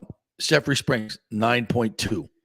Jason Adam, 8 innings. I mean, it's got to be planned or something. Wow. That's balanced. Yeah. That is balanced. Yeah. So I keep thinking, I'm like, with all the injuries they have to the bullpen, I guess it's a great problem to have, like the Rays always do, of who they can keep up and who they have to send down or DFA, whatever. But I see that, and I see the starting pitching, and the Rays don't really give up any runs right now if the offense ever catches up. Yeah. I mean, they could get on a run here, hopefully. They got this one guy with an 18 ERA. Who's this bum? Oh, Brett Phillips. One pitch away from getting out of it, too. One pitch away. He was one pitch away from getting out of it. He gave up the grand slam, so his ERA is 18. Damn. Come on, man. You got to be better than that. Well, Chris Mazza almost has him beaten 11.1. Oh, 11.81. This was an infinity. Still. Yeah, no, they got to stay healthy, though. They've got to stay healthy. Brooks Raley's been okay. I haven't seen enough of he's only pitched 5 2/3. That's what I'm saying. I don't mean like I haven't liked what I've seen. I like what I've seen, but like, why is he only pitched like 5 in a third or whatever? Yeah, man, that's interesting. Especially since he's the one making the money in that bullpen. Yeah, $4 million. Oh my God, breaking a bank. I could add up probably 7 guys in that bullpen that make $4 million. Oh my God, that's crazy. That is awful. All right, we'll take our final break. We need to take one more break. Yeah, one more break. Quick break, and when we come back, we'll wrap everything up, and we'll give you once again the top targets for the Bucs as they sit at 33. I'm guessing they're going to be trading out, but we shall see. Stay with us.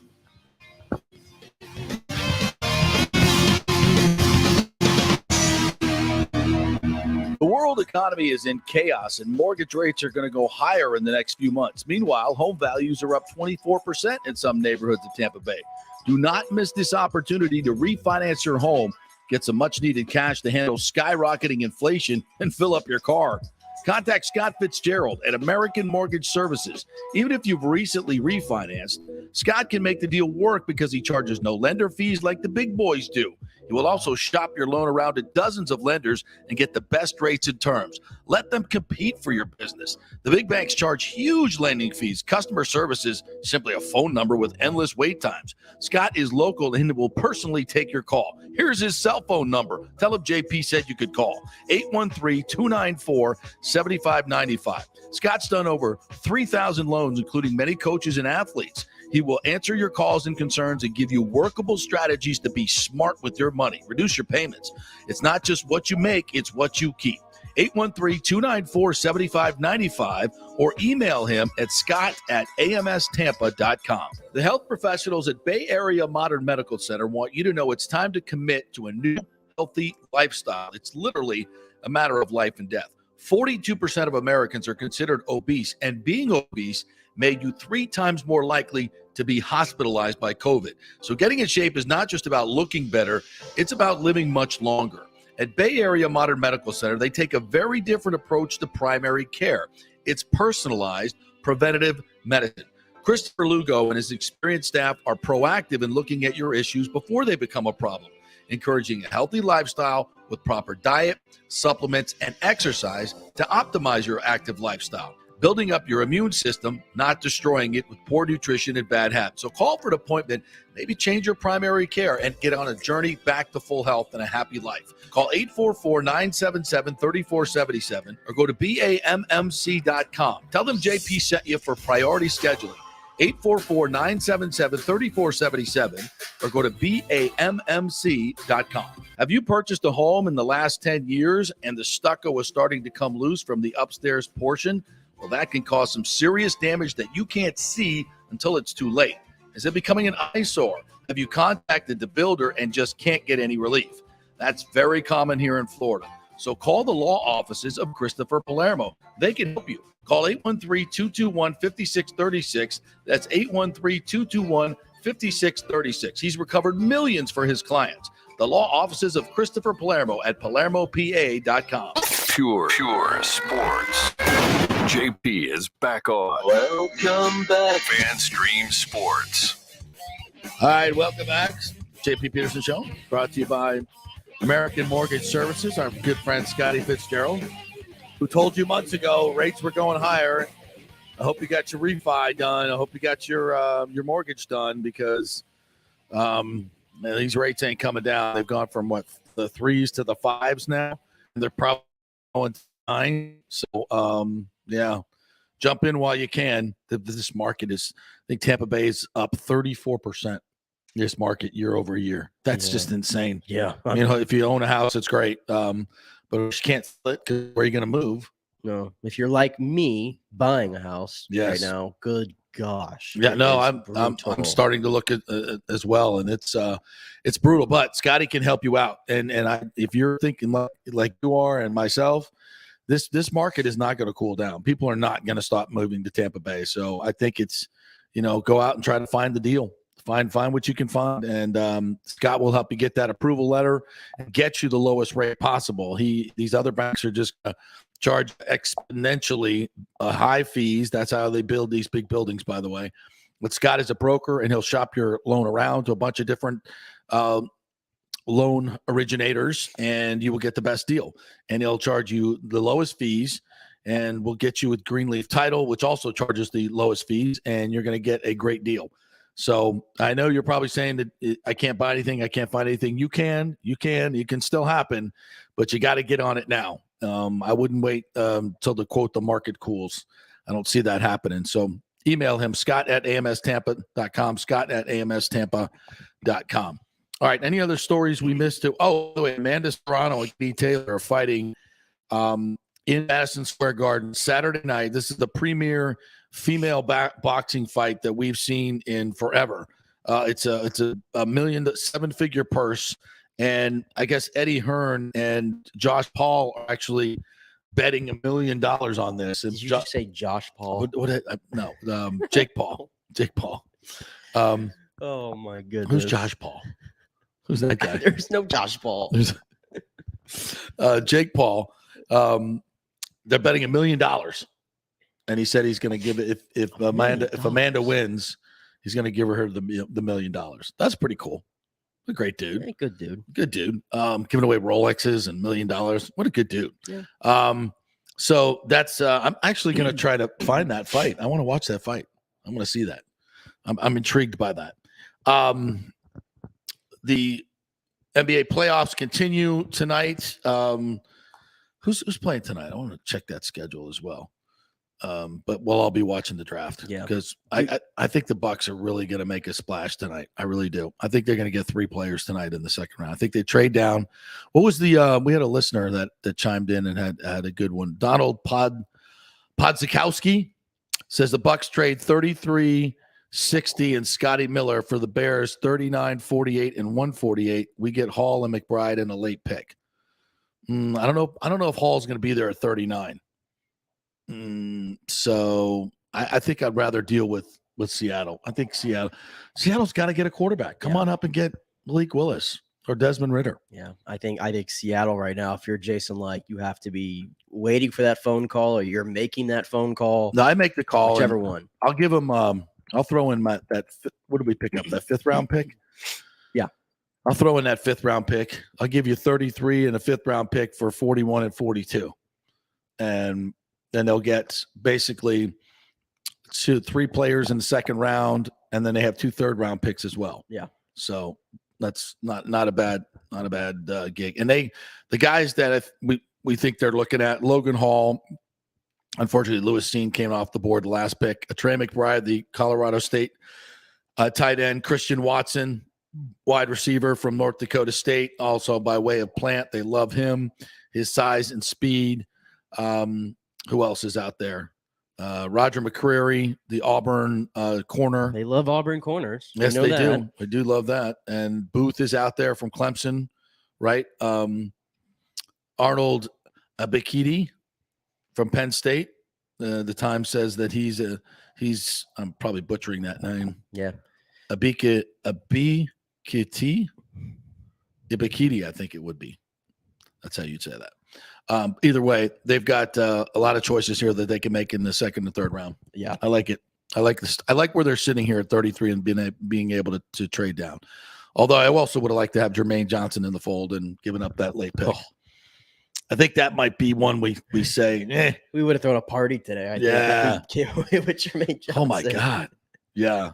Can you imagine Shrianka, Jermaine Johnson, Shaq Barrett, Vita Vea? If we re-sign Ndamukong Suh, coming at you. Yeah. Wow. But Devin White, Levante David, the double A gap billets. Whew. That would have been something. You think Todd Bowles would have loved him, huh? Oh, man. He'd definitely find a place for him, no doubt about it. All right, and the Rays have the Twins this weekend to take care of as they come in. Good pitching matchup tonight. Dylan Bundy against Corey Kluber. See if we can take out Rocco and the boys. The Twins come to town this week. Get out to the Trop. Go catch a baseball game or two. I might do that. Could be on the offering this week because Saturday we're going to get a little bit of rain. So that'd be a good place to be, the Trop.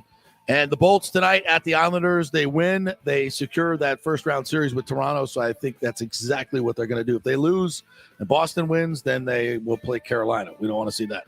All right, thanks so much to all our guests today. Doug Waechter, who joined us, Greg Auman, Kevin Weiss. If you missed anything, go back and check it out on the app. Download our app, FanStream Sports, all one word. Listen to the show anytime by just tapping that app. Also on YouTube, you can watch us, and Twitter and Facebook. Have a great weekend, everybody.